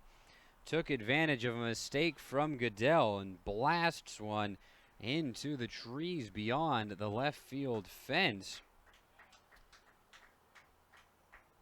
And with that, a little bit of life showing in the Heat, but still an 18-8 deficit. One swing of the bat from Adam Finke after a mistake left up. He's not going to see that too many times, so he knows he's going to take advantage.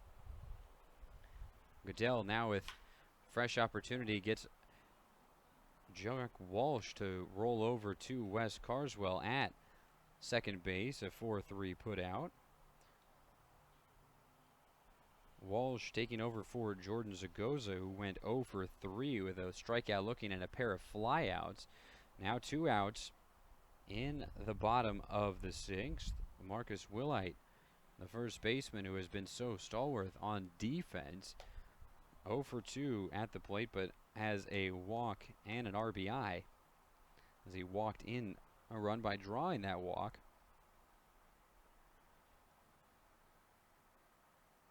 Goodell. Fastball called strike.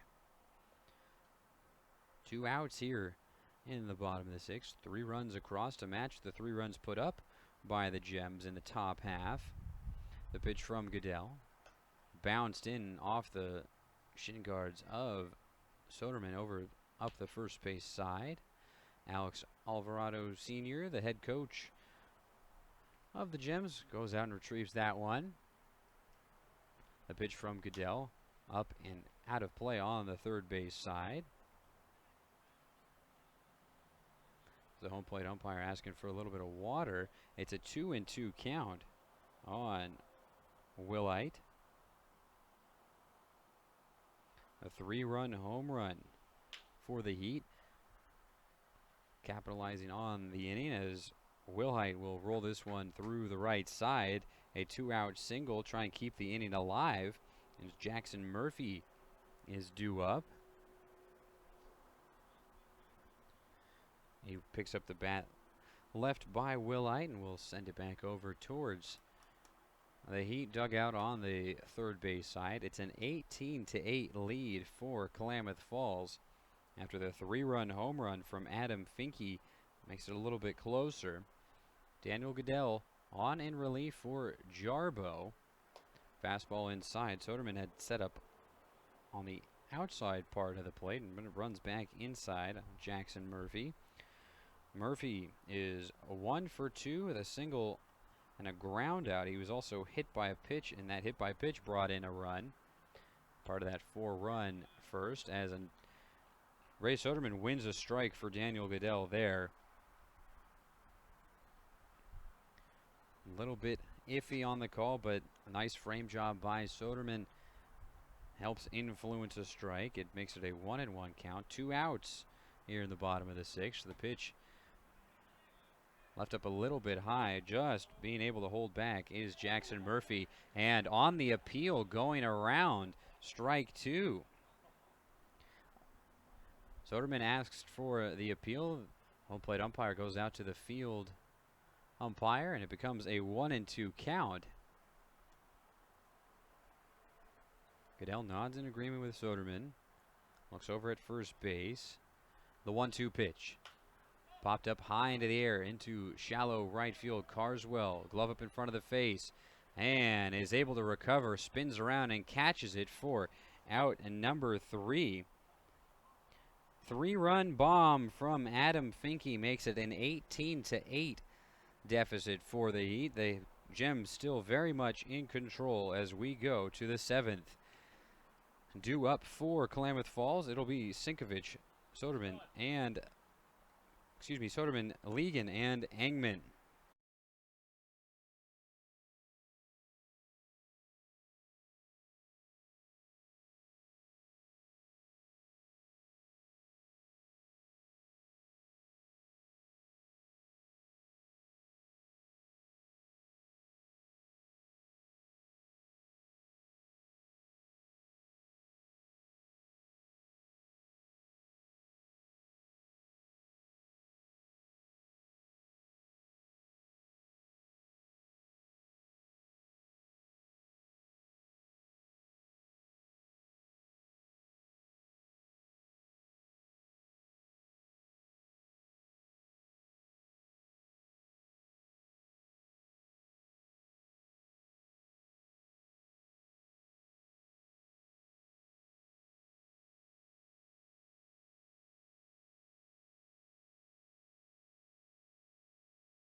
Welcome back to Sacramento, California.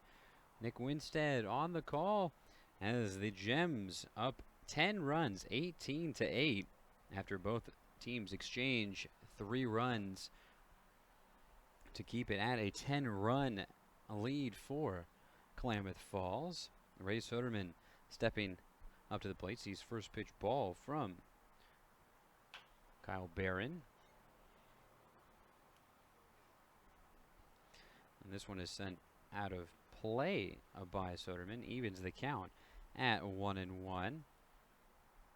Soderman with a pair of flyouts, a pair of walks, a pair of runs, and an RBI on the day. No hits, but productive nonetheless. This one sharply hit through the left side past the dive of Schoenberger, and Soderman has his first hit of the day.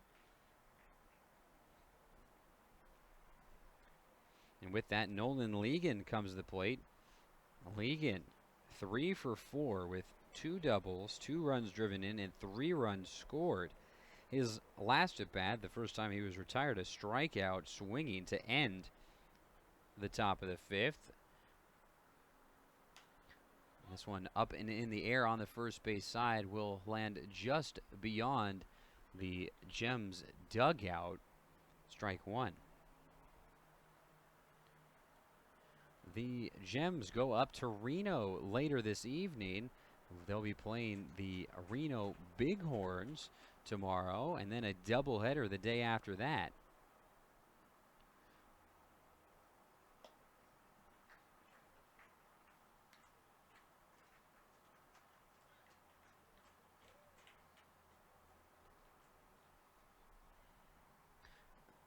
Ligon steps back in after a quick step out.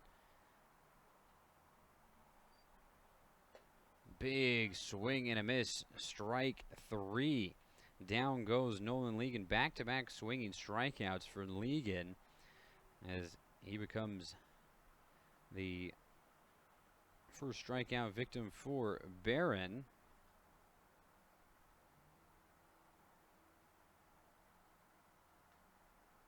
That'll bring up Isaiah Ingman. First pitch strike seen by Ingman. His last time up, he was able to sneak one past Chavez at third base. It's been a tough day for Chavez when Ingman comes to the plate. A couple of bouncers just right past him. This one is slapped the opposite way past Wilhite. Being sent from first to third is Soderman. Getting a good jump on that one. Not a hit and run being put on, but Soderman displaying some nice wheels. He goes first to third on a softly hit single into right field, but Jacob Friel was playing so deep in right field that he had so far to come that Soderman took a big turn and finds himself at third base on the single from Ingman. That's 3 straight singles for Isaiah Ingman after striking out and grounding out in his first 2 plate appearances.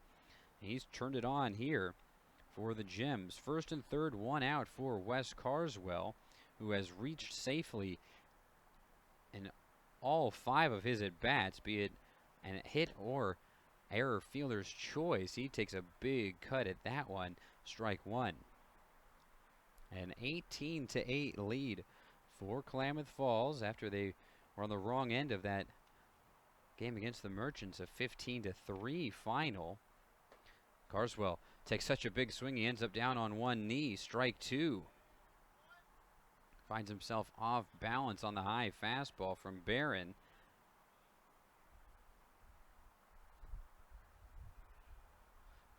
Steps back in, readjusts his batting helmet. Bat back behind his right shoulder. Fastball up high. They try and get him to go around again. He lays off this time. It's a 1-2 count. A slight breeze blowing now from third base towards center field, essentially.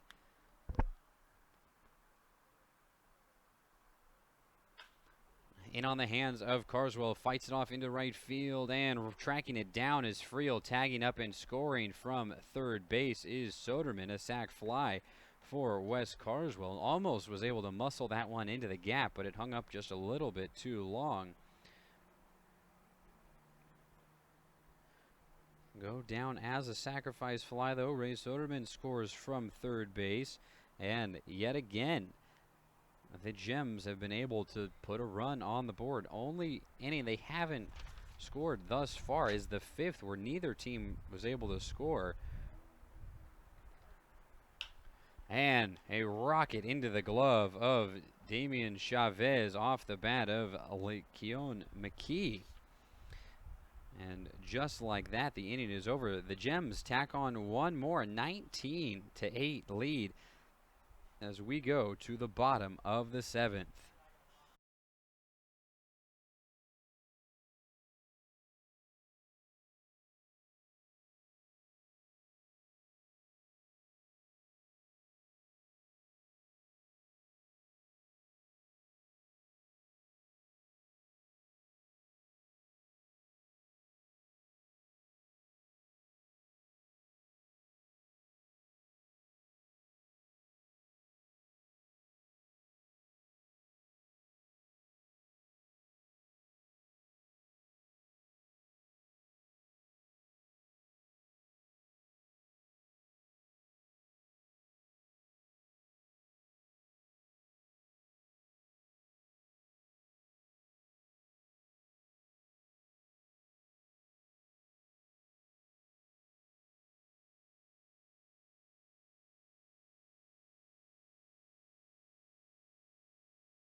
Back in Sacramento, the Gems on top of the Heat.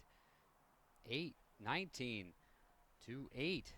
An 11-run lead for Klamath Falls. Daniel Goodell back out onto the mound after giving up that 3-run home run. He was able to get a ground out and a pop out to get out of the 6th and see if he can settle things down a little bit. First pitch fastball up high.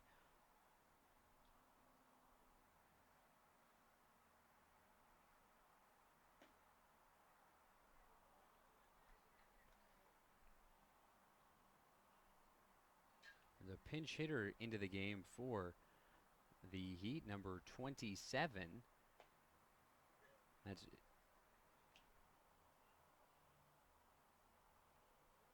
so a double switch being put on earlier in the game with Jacob Friel.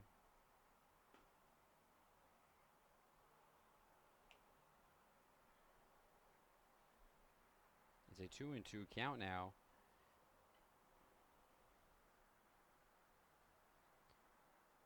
Kicking and firing the 2-2 pitch. Fastball up high. 3-2 now for Goodell.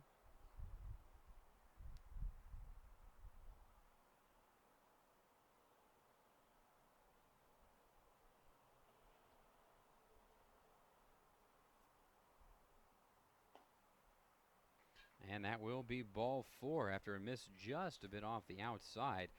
A leadoff walk drawn by Friel in his first plate appearance on the day. He took over for Connor Floyd, who went 0 for in his most recent day at the plate.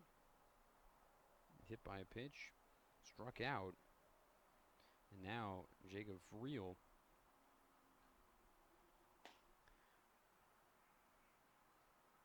as Justin Beatty sees a pitch low, ball 1.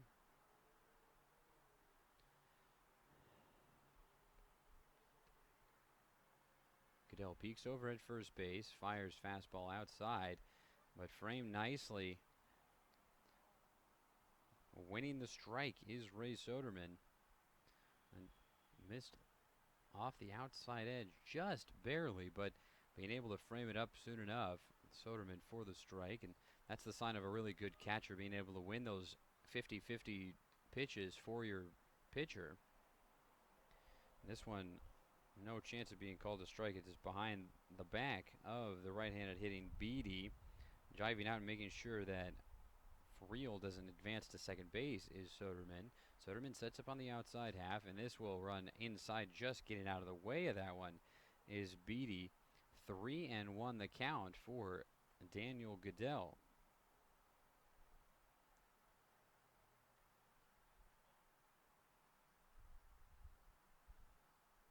Setting at the belt, kicking and firing, fastball inside, ball 4. Back-to-back walks for Goodell.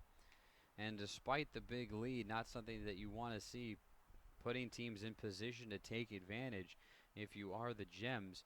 Of course, you want to get Goodell some innings, get him into a somewhat of a rhythm, try and see what he's got. But after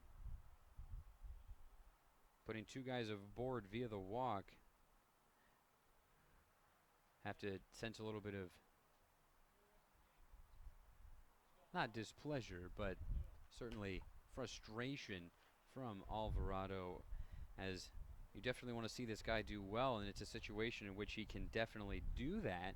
A very capable pitcher, but so far not close in this inning as a pitch runs way inside on Damian Chavez. Soderman goes out and has a quick conversation with him, trying to settle down Goodell.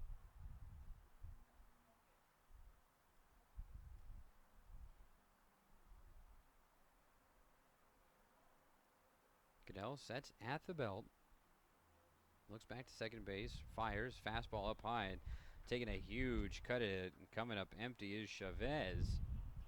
He stumbled across the plate, his body's so off balance after that swing. Took such a big hack at that one. The 1-1 pitch, fastball away, ball 2. A 2-1 count, 2 on, no outs in the bottom of the 7th. A 19-8 lead for Klamath Falls. Fastball away, ball 3. Goodell takes his glove off just for a moment, wipes off his hand on his front leg, puts it back in. The black glove, set at the belt, the pitch, ripped into left field. Ligon running back to the wall, being sent home from second base is Friel.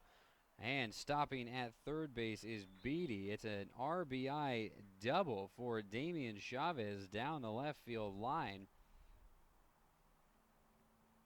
He's now hit a double, a single, and a triple in this game, in addition to walking in his first plate appearance and bringing in a run. He's now scored 2 runs and driven in 2.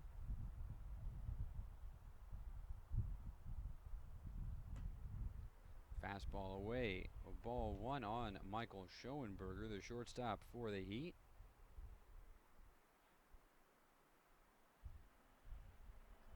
Goodell working from the stretch, turns, fires, looked like a slider that missed on the inside. 2-0 the count.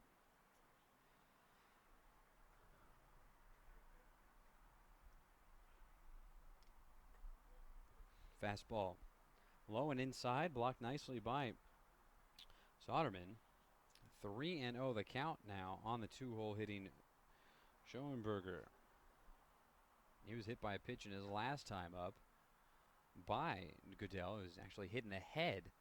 This one softly hit into shallow center field, and tracking it down is the shortstop, Keelan McKee, trying to muscle that out there. It was in on the hands, and Schoenberger is retired for out number 1.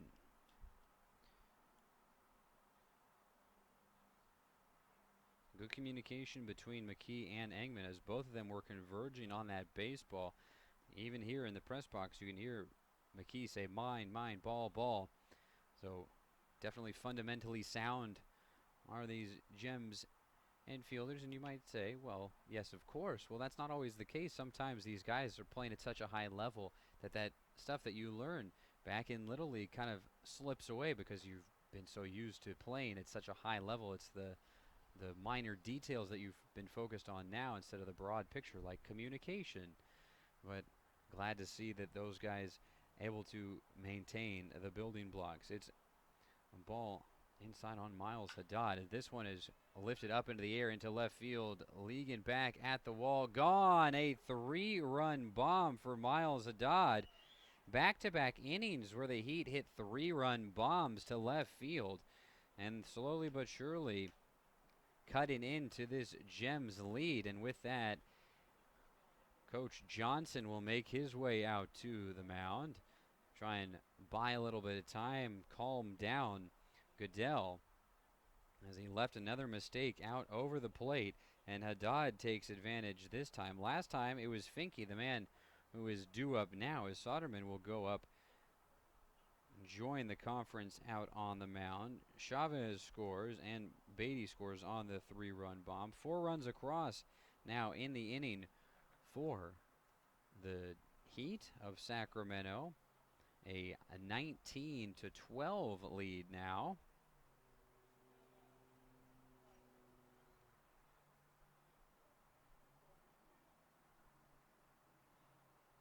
And with that, Coach Johnson will head back to the dugout, a slow trot. And Goodell's day is done. It'll be Brian Hathaway coming in from the bullpen. He was spectacular last night against the Merchants. The side armor from Orlando, Florida, said he's good to throw 2 or 3 days in a row, and so the Gems will go to him here in this situation. A big, big guy, Brian, standing just about 6'6", listed as 6'5", but in those cleats, he's definitely at 6'6". He, as I mentioned, from Orlando, Florida, a junior at the University of South Carolina upstate, and he was spectacular for them in a very similar role, this late innings guy. In 11 appearances for Upstate, he went 3-1, picked up a save through 27 innings, gave up just 16 hits, 7 runs, only 5 of which were earned, 13 walks to 15 strikeouts, gave up 1 home run, but a 1.67 ERA. He definitely does the work out on the mound. So he's going to be facing up against Adam Finke.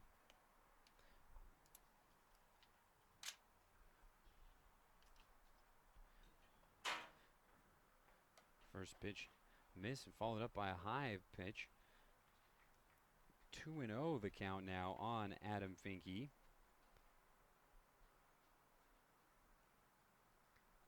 Finke, who hit that 3-run bomb off of Goodell, will be ground over to third base. Sinkovich waits on it, charges, gloves, throw, not in time. A head-first dive from Finke, able to beat out the throw from Sinkovich, who had to wait a beat before charging in on it, as he saw it was going to take a shorter hop before getting closer to him.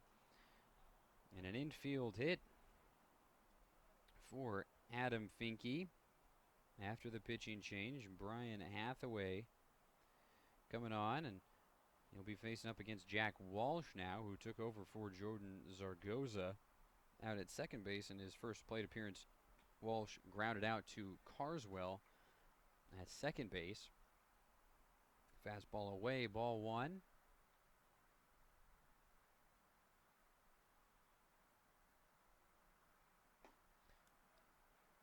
And the normal sidearm delivery that befuddled hitters again and again seems to unfaze Walsh, as he just watched that one drop in for a ball. Now he sees a strike, a nice movement on that one from Hathaway. 2-1 count. The Merchant hitters were absolutely stunned by what Hathaway was doing, as this one is shot up the middle. Keon McKee watches it lip off of his glove into center field. And back-to-back singles for the Heat. A 19-12 lead for the Gems, but the Heat putting the pressure on here, as Hathaway now has 2 guys aboard that he is A lot of soft singles, not very hard hit. One an infield hit, and then one just out of reach of McKee.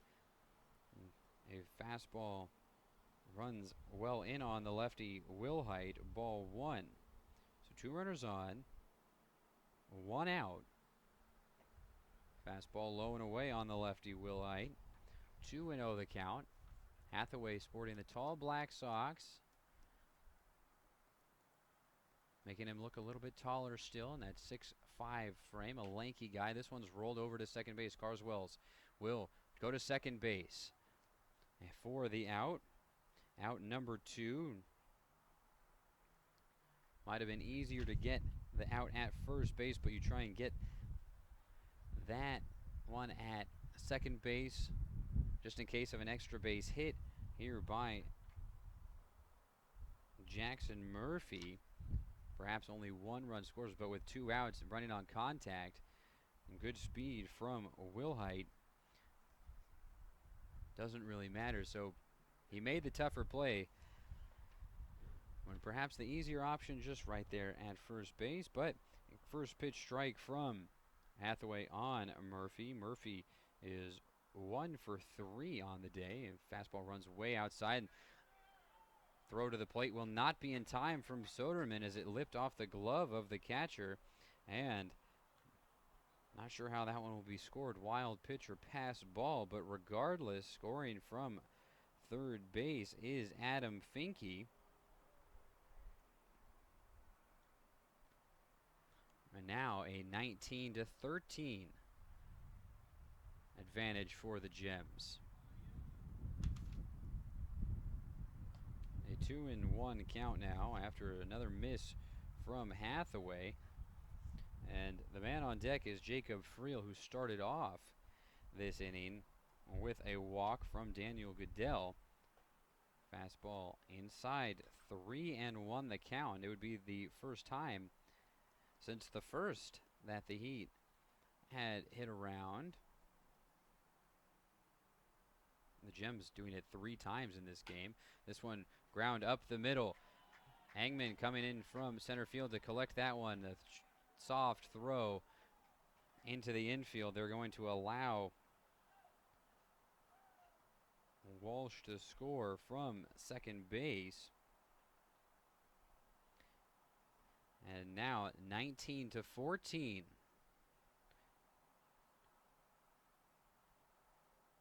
Six runs have scored here in the bottom of the 7th. A 3-run home run from Daniel Goodell.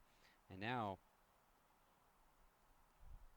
2 runs coming across on Brian Hathaway's watch as Jacob Friel is at the plate for the second time, and defensive indifference allows Jackson Murphy over to second base.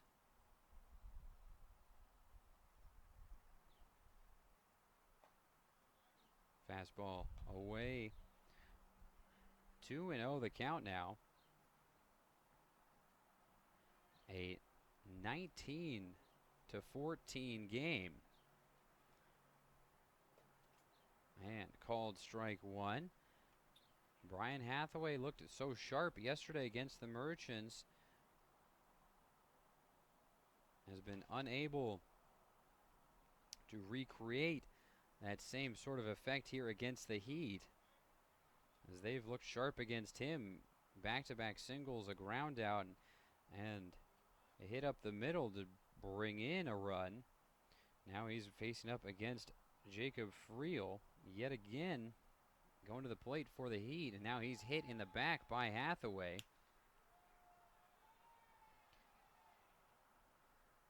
And so now 2 runners on, 2 outs. And back up to the plate is Justin Beatty, who drew a walk in a 3-1 count, his first time up this inning.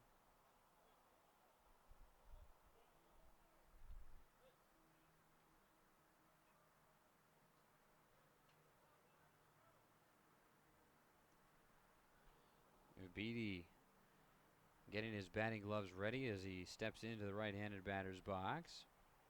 Runner goes. Throw down to third base. Not in time. A high throw from Soderman to Sinkovich. Getting a good jump on the slow delivery of Hathaway is Murphy. He's in safely at third base. Runners on the corners. 2 outs.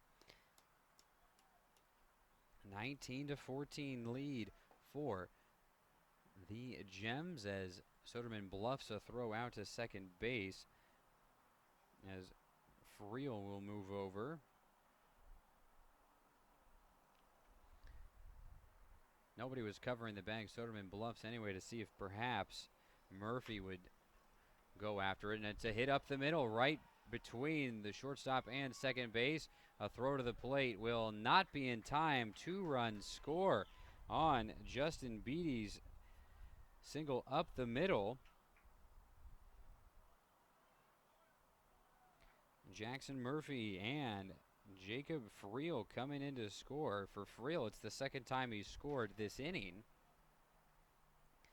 Now 16 runs for the Heat, 19 for the Gems. Just a 3-run advantage last inning. It was an 18-8 lead for Klamath Falls. And now that 10-run lead turned into just 3 runs. 8 runs have come across here in the bottom of the 7th. A called strike on Damian Chavez, who had a RBI double his first time up this inning.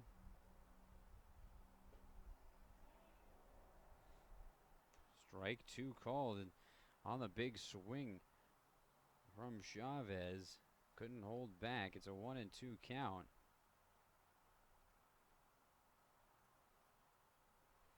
Hathaway just trying to get out of the inning. This one's ground right back to him. He will underhand it over to first base in time to get out of the inning, but not before 8 runs come across for the Heat. A 19-16 lead. Suddenly that big lead in peril. Just 3 runs separate the two squads as we go to the 8th inning. Due up for the Gems, Nelson Santiago, Alex Thompson, and Kyle Barrett.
Welcome back into Sacramento.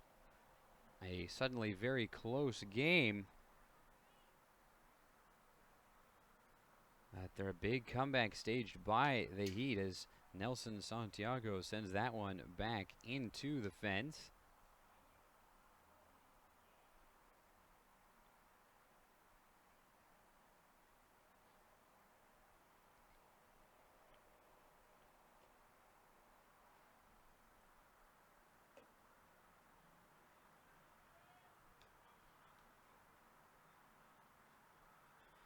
Santiago watches a pitch low from Kyle Barron. High drive in the air into right center field. And backpedaling and making the grab is the center fielder Finke, out number 1.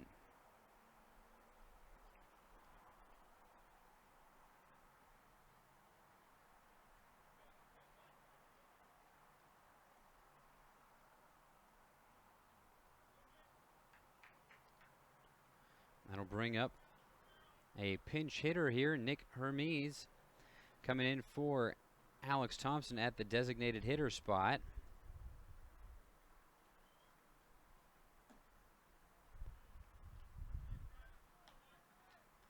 That 8-run bottom of the 7th, bringing this to a much closer game.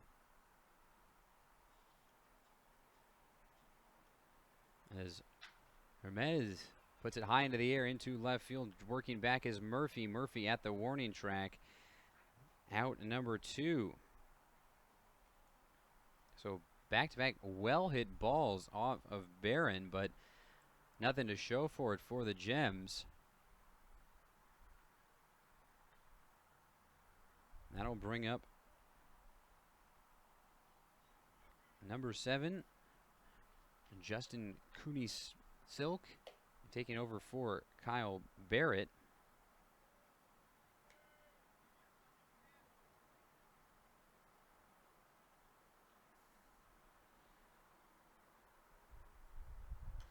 That one sent back into the fence by Cooney-Silk, strike 1.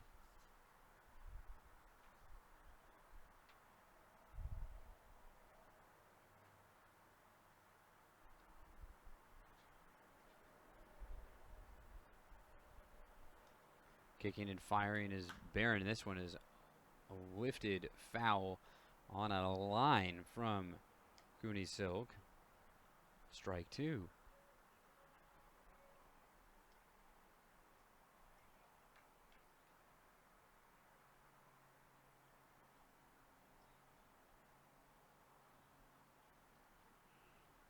Now time is called by Justin, as Kyle Barron had been taking a long time out on the mound. Cooney-Silk takes over for Kyle Barrett in the 5-0, and he swings and misses, strike 3. A 1-2-3 inning in the top of the 8th. After an 8-run bottom of the 7th, the Gems unable to respond.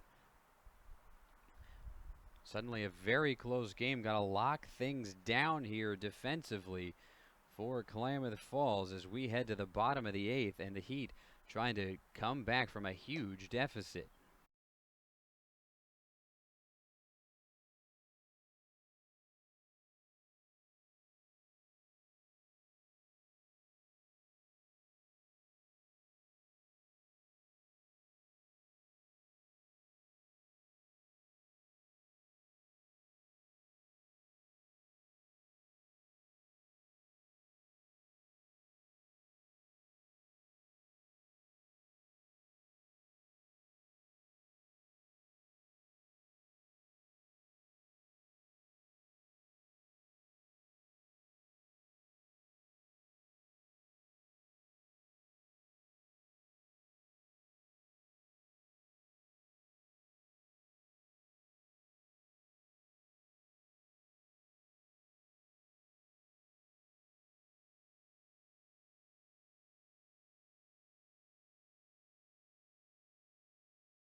An 18-16 ball game here in Sacramento. Just a 2-run lead for Klamath Falls after being ahead by as many as 10 in this one. Ryan Hathaway still out on the mound trying to shake off that 7th inning in which the Heat scored 8 runs. 4 of which were off of Daniel Goodell, 4 off of Hathaway. A lot of singles just turning into a big inning against Hathaway. Nothing very hard hit off of him, but they were continuing to do so. He gets a called strike there for Michael Schoenberger. This one runs inside, has a turn out of the way, does the shortstop. It's a 2-1 count now. Schoenberger will step back in. He was hit in the head earlier by Goodell. Hathaway up and away, 3-1 the count.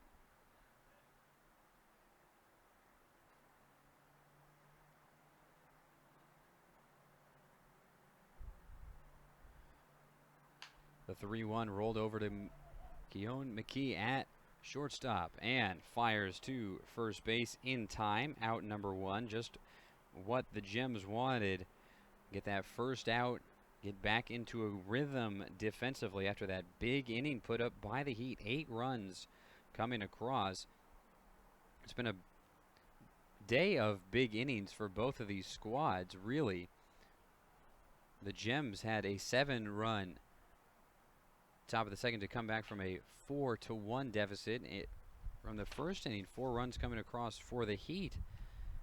The Gems also tacked on 6th in the 4th, each team getting 3 runs in the 6th, and then the Heat putting up 8 in the bottom of the 7th. 18-16 lead for Klamath Falls. Called strike on Miles Haddad, who last time up had that 3-run blast to left field off of Goodell. Goodell gave up 2 3-run home runs in his first appearance on the year.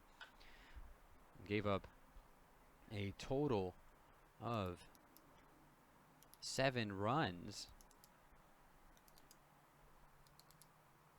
Still in line for the win, however, is Noah Jarbo. In serious jeopardy, however, compared to when he left. Swing and a miss. Strike 3. Down goes Miles Haddad. There's the Brian Hathaway we saw yesterday, fooling right-handed hitters. That's his first strikeout of the appearance.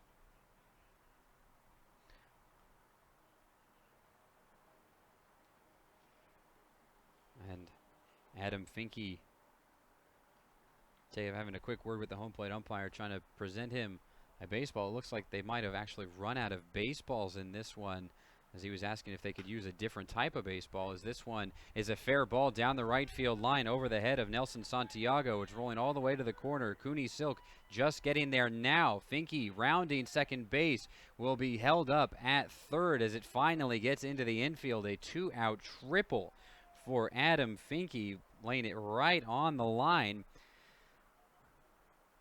which is sort of a misnomer, being that there is actually no line starting from just about 2 feet off of the infield dirt out to the foul pole, but the field umpire was right along the line and had a clear shot to the foul pole.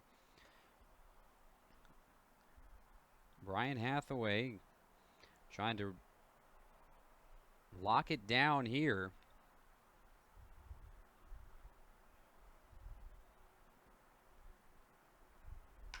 This one will be rolled through the left side, and that will bring in a run.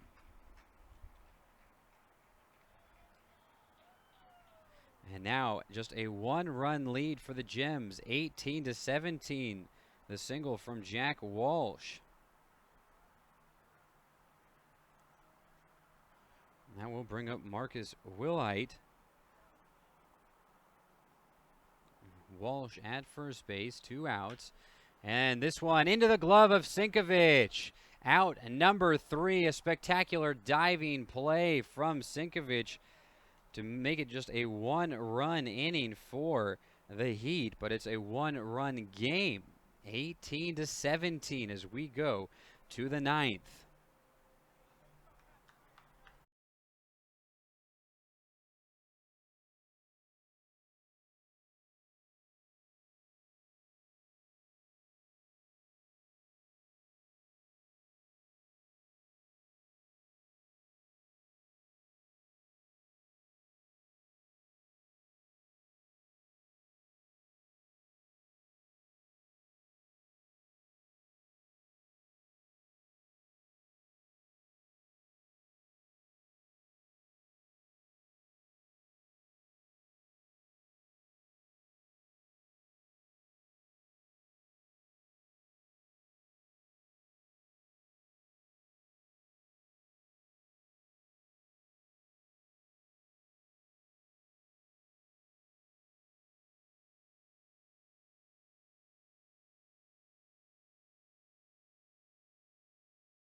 An 18-17 ball game. We are in the top of the 9th. Colin Sinkovich, who made that diving play to end the 8th inning, is up first. He sees first pitch ball up high from Kyle Barron. Again, up high from Barron. 2-0 the count now on Sinkovich. The Gems trying to keep their composure here after giving up a huge amount of their lead, down to just a 1-run lead. Sinkovich rolls it over to the shortstop Schoenberger. A low throw, but picked cleanly by Marcus Wilhite. Out number 1.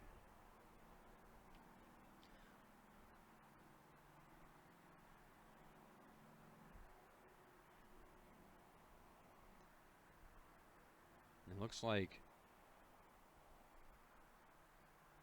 some defensive switches have been made.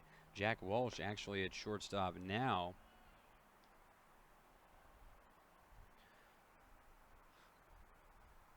First pitch strike fired in on Soderman, the catcher.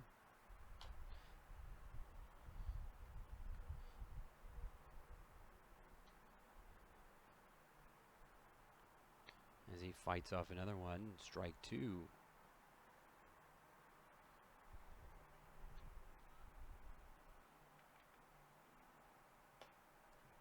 Pitch way upstairs. Watching that one into the glove. A 1-2 count now.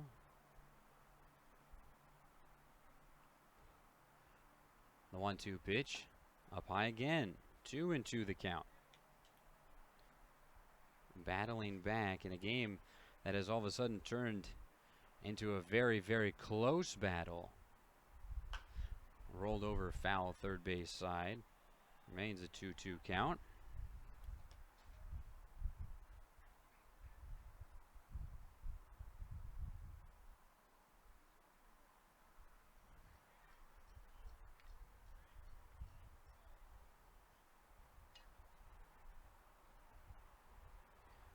Taking a second out for stepping back in is Soderman.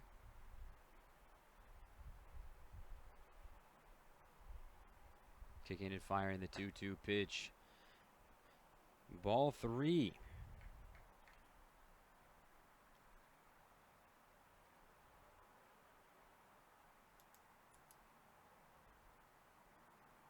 The 3-2 pitch. Up in the air. And right to right fielder Jacob Friel, out number 2. Nolan Legan is due up, but his spot will be taken over by Marzell Brown. Brown, a better defender, but not the same sort of power bat. He's a speed guy. They're going to put him in, hopefully lock things down here. Just a 1-run lead for the Gems. Sends that one back into the fence. Strike 1.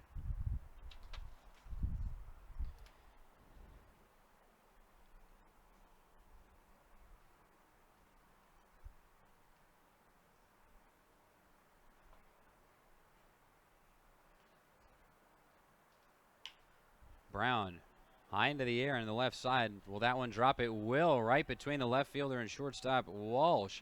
Strong throw in, keeps it to a single, but Marzell Brown has a hit in his first time at the plate. They're playing a left fielder, Murphy, more towards left center field.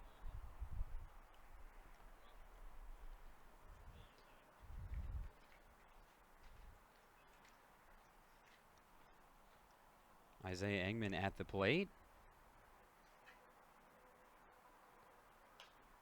Swung on, up and out of play on the first base side for a strike.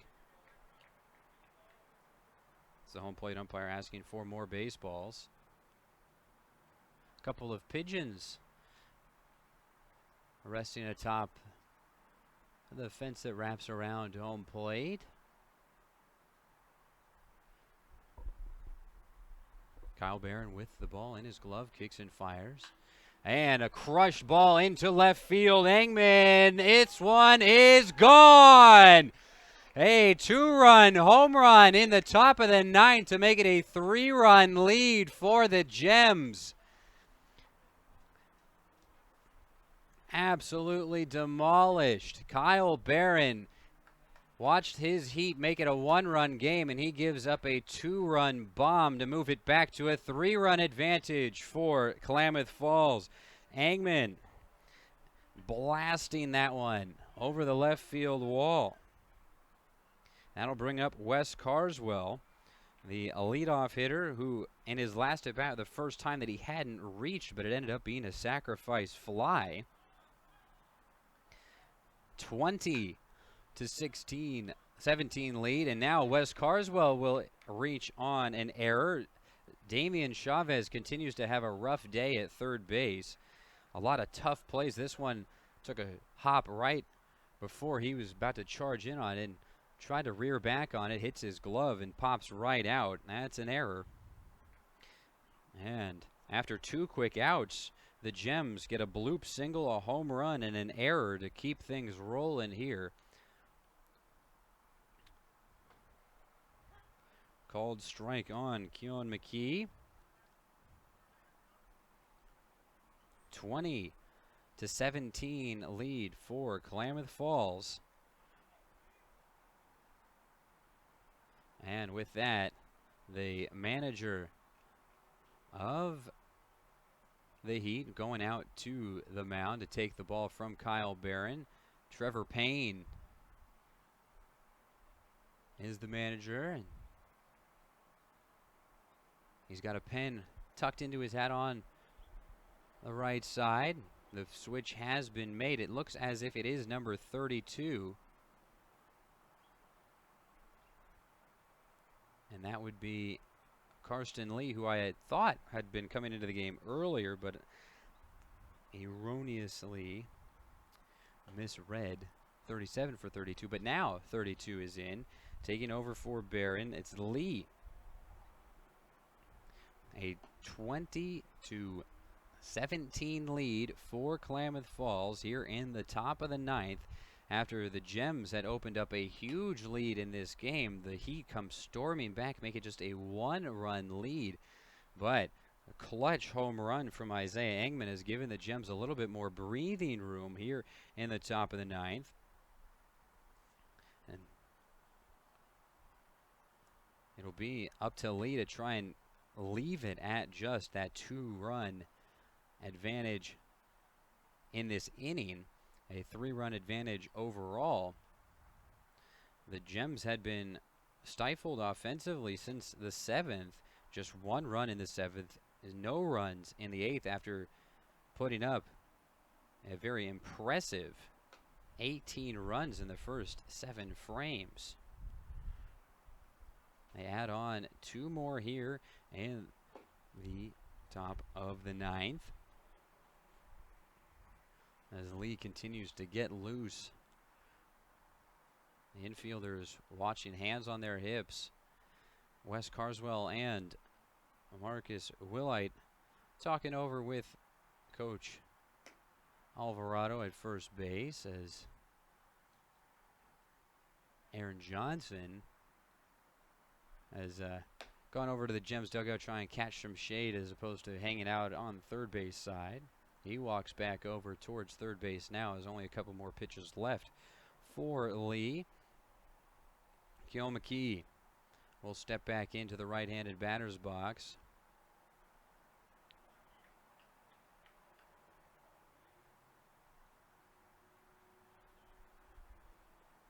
Two outs here in the top of the ninth. 2 runs across for the Gems. First pitch, fastball low and away. 1-1 the count. Rare to see a guy pulled in the middle of an at-bat, but that's what Trevor Payne decided to do. And ground over to the shortstop, Walsh. A long throw to first base, not in time. Coming off the bag, far enough away he couldn't use his nifty footwork, is Marcus Willite. An infield hit for Keon McKee. 2 runners on, 2 outs for Nelson Santiago.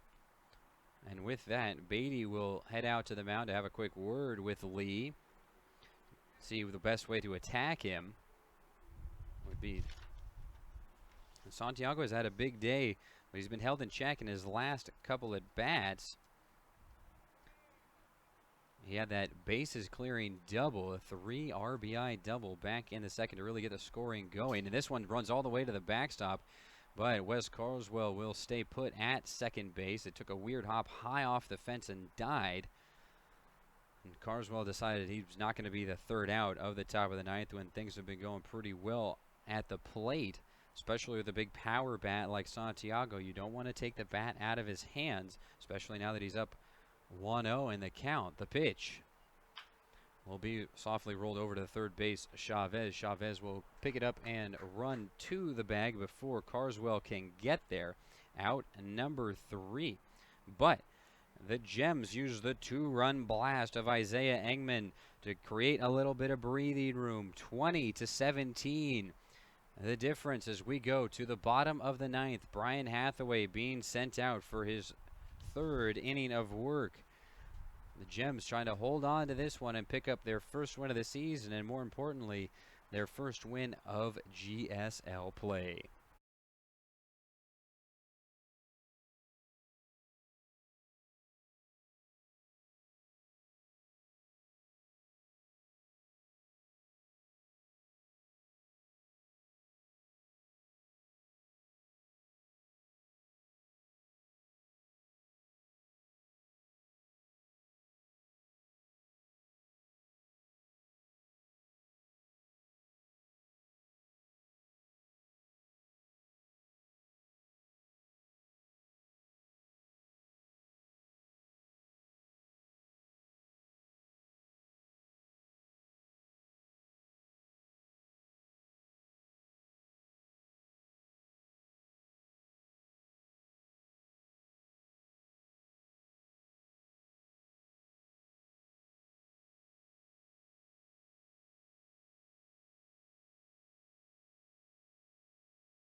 Hathaway with the glove up in front of his face, fires in first pitch strike.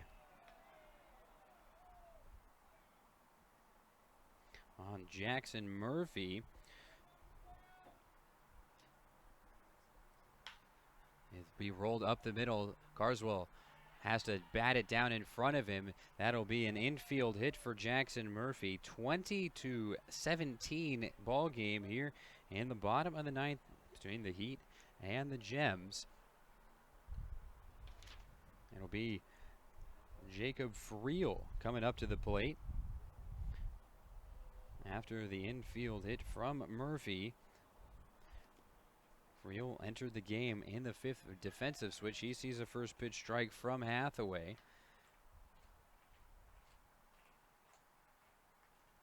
Hathaway gets the ball, brings it into his glove, sets at the chest. Runner goes. Low throw. Can't be picked up in time for a throw down to second base. It's James Mensing into the game doing the catching. Ray Soderman's day is done after a long, hot day in the squad. Well-deserved time out in the dugout. Up into the air into right field. Cooney Silk, hand up in front of his face, and catches it. And a bluffed tag brings a bluffed throw from Cooney Silk. He gets it into the infield. Out number 1.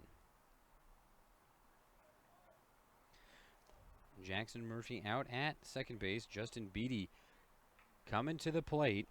His last time up, he had a 2 RBI single up the middle against Hathaway. Hathaway hoping to win this matchup.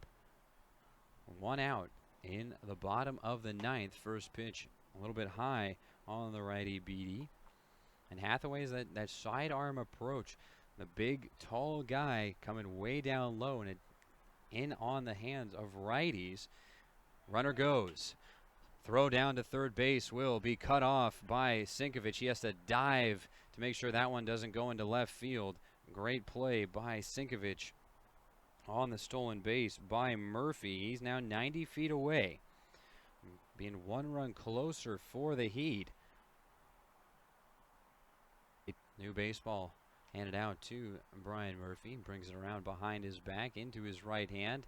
And he asks, initially he was going to ask for another one. He says, you know what, never mind. So it's a 2-1 count for Beatty, the catcher, hitting in the 9-hole. 1 out in the bottom of the 9th. The runner at third base. A 3-1 count now. A miss high and away. The Gems looking for their first win on the season, up 20-17. Hathaway sets at the chest. Up in the air and out of play. Strike 2 from Beatty. He thought that was a good one to swing at. And he's now at a full count.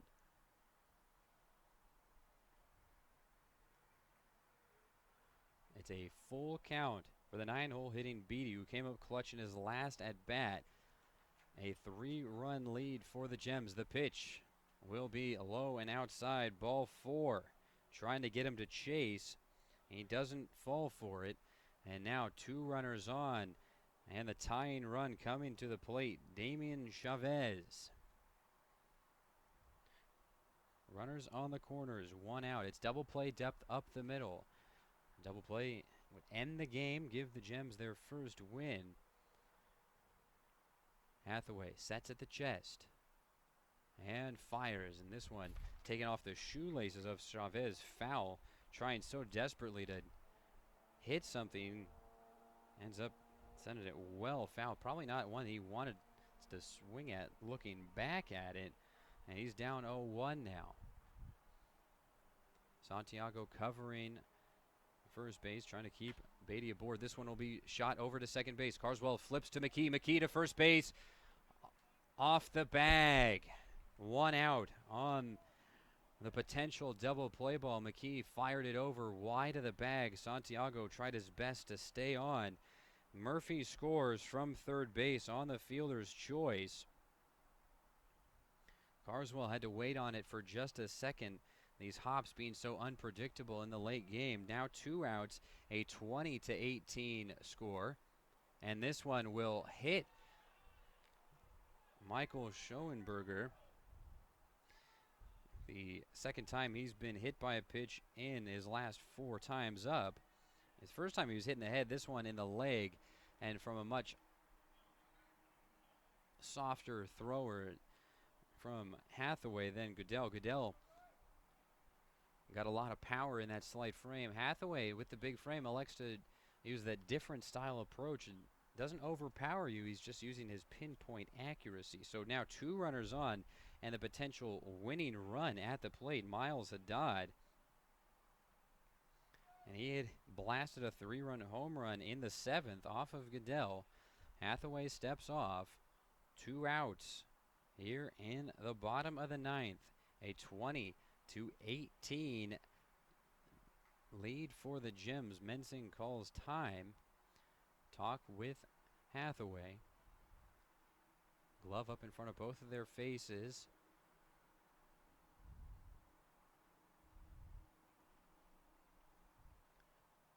Schoenberger at first base. Chavez at second base.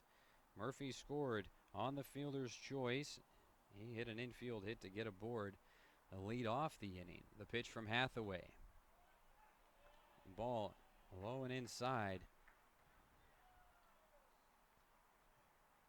And what has been an up and down game, it all comes down to this at bat for Miles Haddad.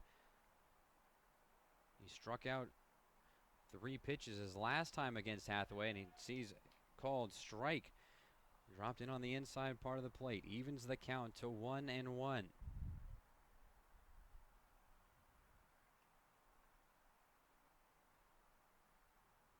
Hathaway sets at the chest, looks back at second base, fires. Swing and a miss, strike 2. Way out in front of it is Haddad. And the Gems are 1 strike away from holding on for their first win of the year. Hathaway, ball behind his back in his right hand, brings it into his glove, sets at the chest. The pitch will be shot into right field. Cooney Silk will back it up, being sent from second base home. Being cut off the throw to the plate. In time, he gets gunned down at the plate. He's out. Damian Chavez arguing with the home plate umpire, but he's gunned down. And the Gems pick up their first win of the year. A thriller in Sacramento, 20-18.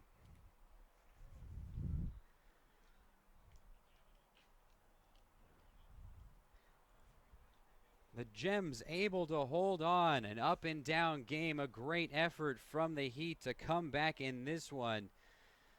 But being sent from third base, and the throw in time from Santiago to the plate.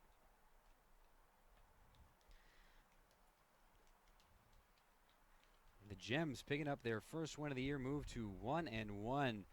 The Heat move to 1-3 on the year, and the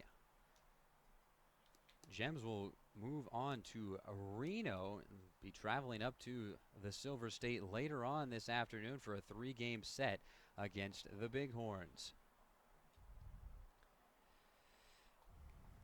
We'll take a quick break and have a quick post-game show here in Sacramento as the Gems defeat the Heat in a thrilling 20-18 game.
A thrilling game in Sacramento, the first win of the year for the Gems, 20-18. It comes down to the final play of the game.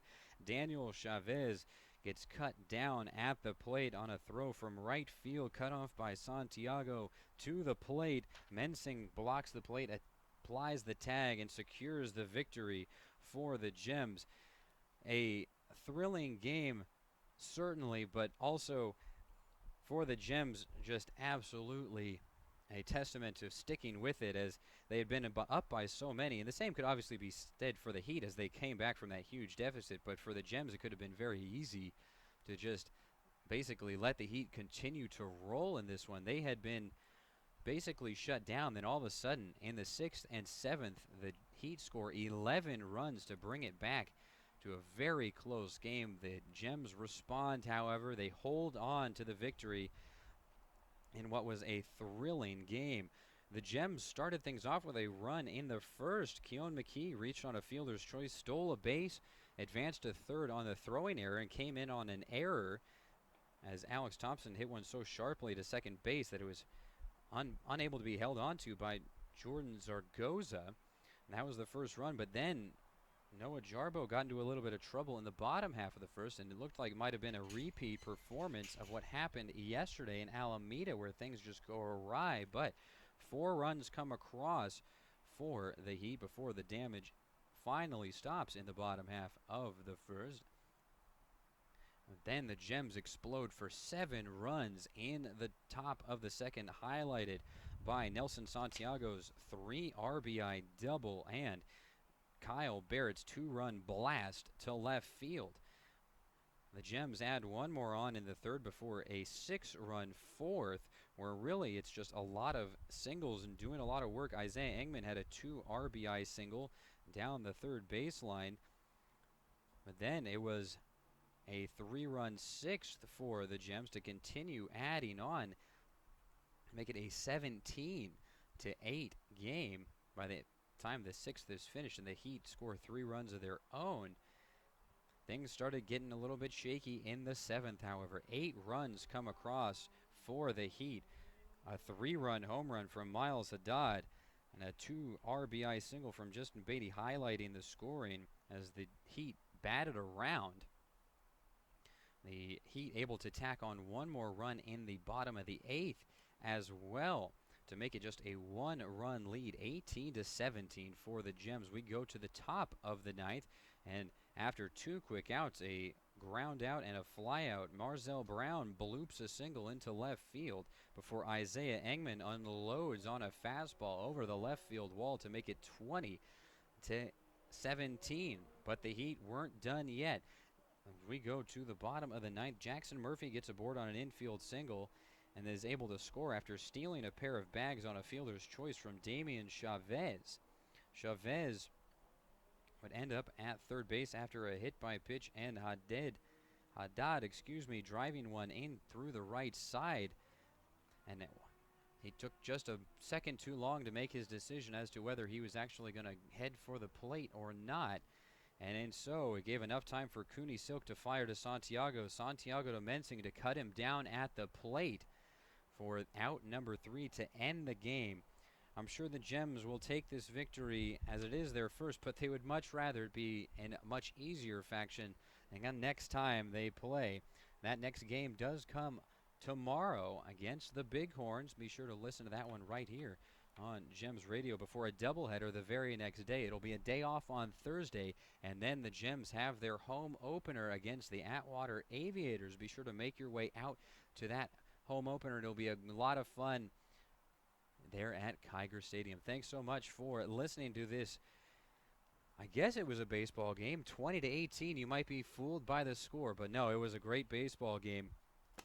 A lot of scoring and a lot of great plays on both sides. Thanks so much. I'm Nick Winstead. Have a great rest of your day.